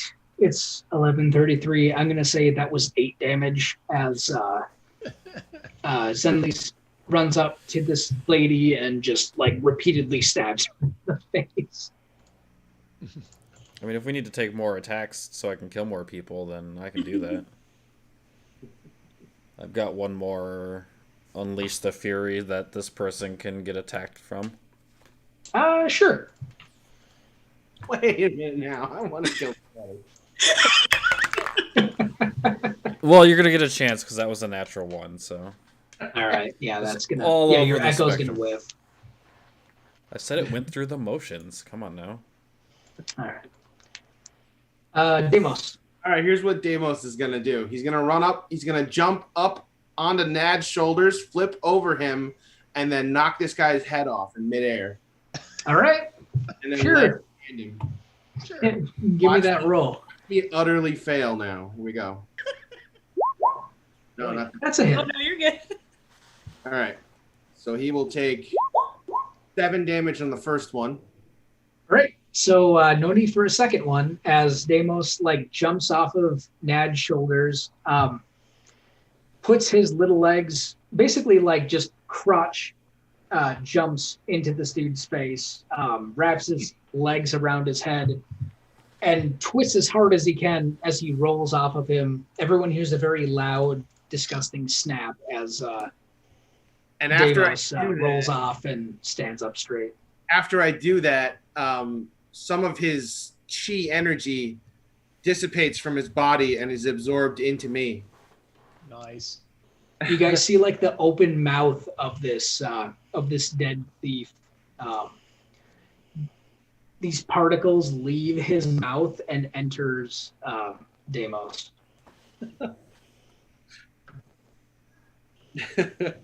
There's something not right with your brother, man.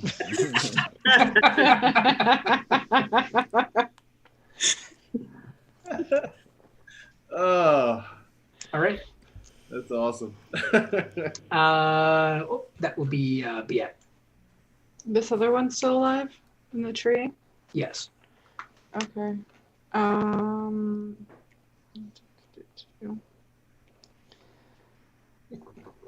Sure, why not? I'll mind spike him. Questioning.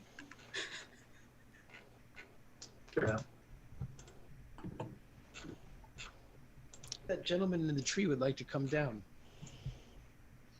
The gentleman, that's a lady. Maybe the lady in the tree would like to come down and be spared. Really question Hey, these wisdom saving throw. Oh, wisdom save. All right. foreign names. Oh, that's a nat 2. Yep. So 3d8 points of damage.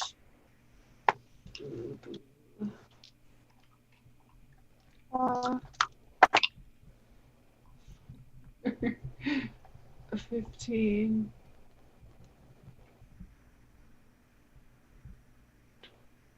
22. 22. What does Mind Spike do specifically? So, I reach into the mind of one creature I can see within range. The target must make a wisdom saving throw or take 3d8 psychic damage. On a failed save, you also know where the target's location until the spell ends, but only while the two of you are on the same plane of existence. While you have this knowledge, the target can't become hidden. Even if it's invisible, it gains no benefits against me. Okay. So knowing exactly where it is, I'm going to step into the tent. All right, fair enough. Into the tent next to you. Yup, because I'm going to change back into me. All right. The changing will be an action. Yep, I know. Okay, so you're currently hidden in the tent. I'm So perfect. you know right where this lady is. Okay. Sirik, there's one left remaining, but you also have the target in tow.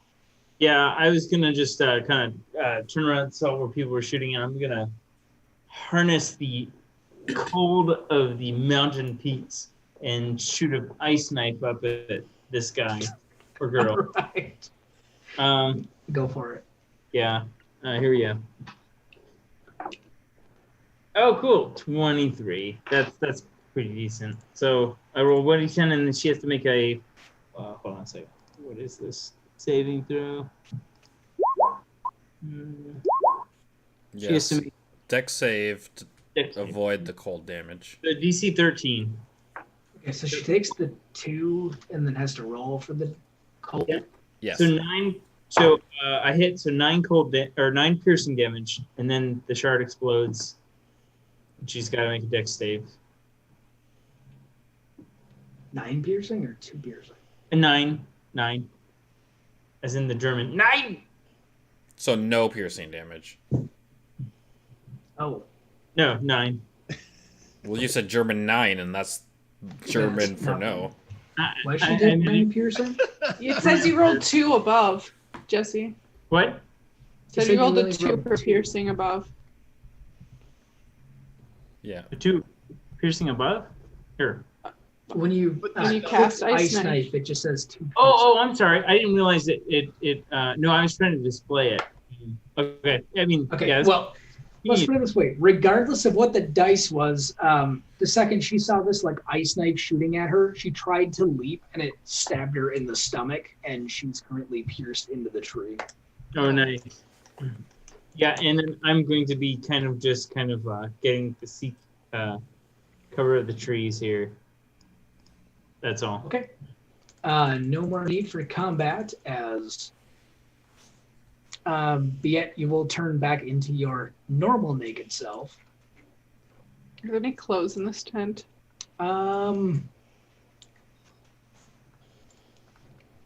Possibly, but this is the end of combat. So, okay. You guys are in a bandit camp full of dead bandits. Just checking to see if they have any, savings in any of these tents. Well, I'm going to cure myself. You know, I wanted to look for clothes.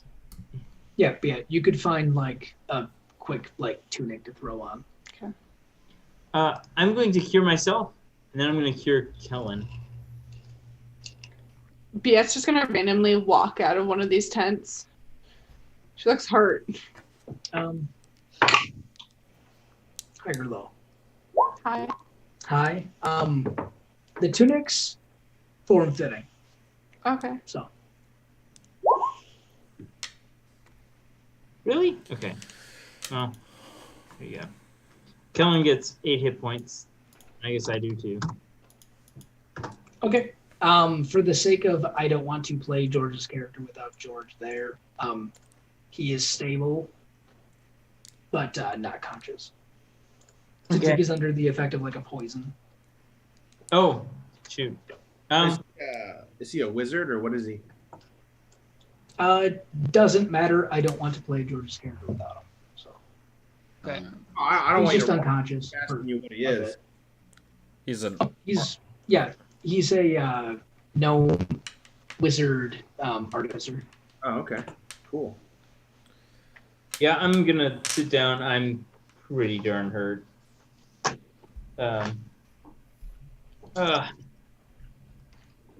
As far as searching the bandits' loot, you'll find about 12 gold pieces amongst all of their miscellaneous coinage. Other than that, they all have hand crossbows, leather armor, camping gear, some provisions. Nothing really noteworthy. I'm going to flip everybody in the party a gold coin. Oh, are we doing the party loot?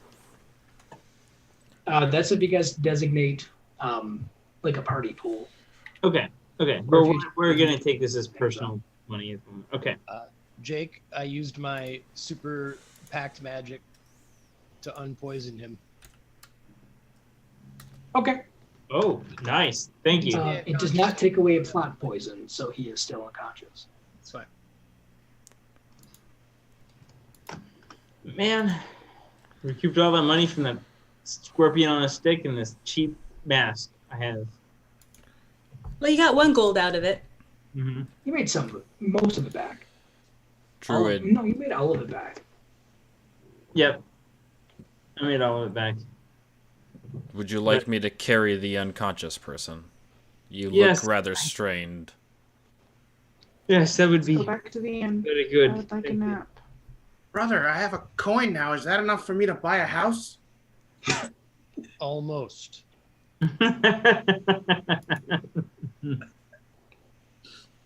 Okay. I'll say that a lot of you guys will head back into camp.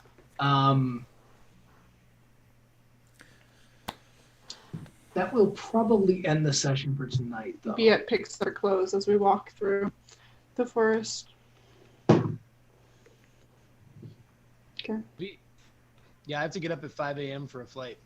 Oh, That's guys. a pretty good All spot right, to fair enough. stop. That's a pretty good spot to spot. Yeah. All right, guys. Yeah. This is fun, Good Jake. game. Thank you. Yeah, Yeah. thank you guys for letting me play. That was a lot of fun. Yeah, it was great to have you guys. Talk to you guys later. Bye. All right. Bye, Brett.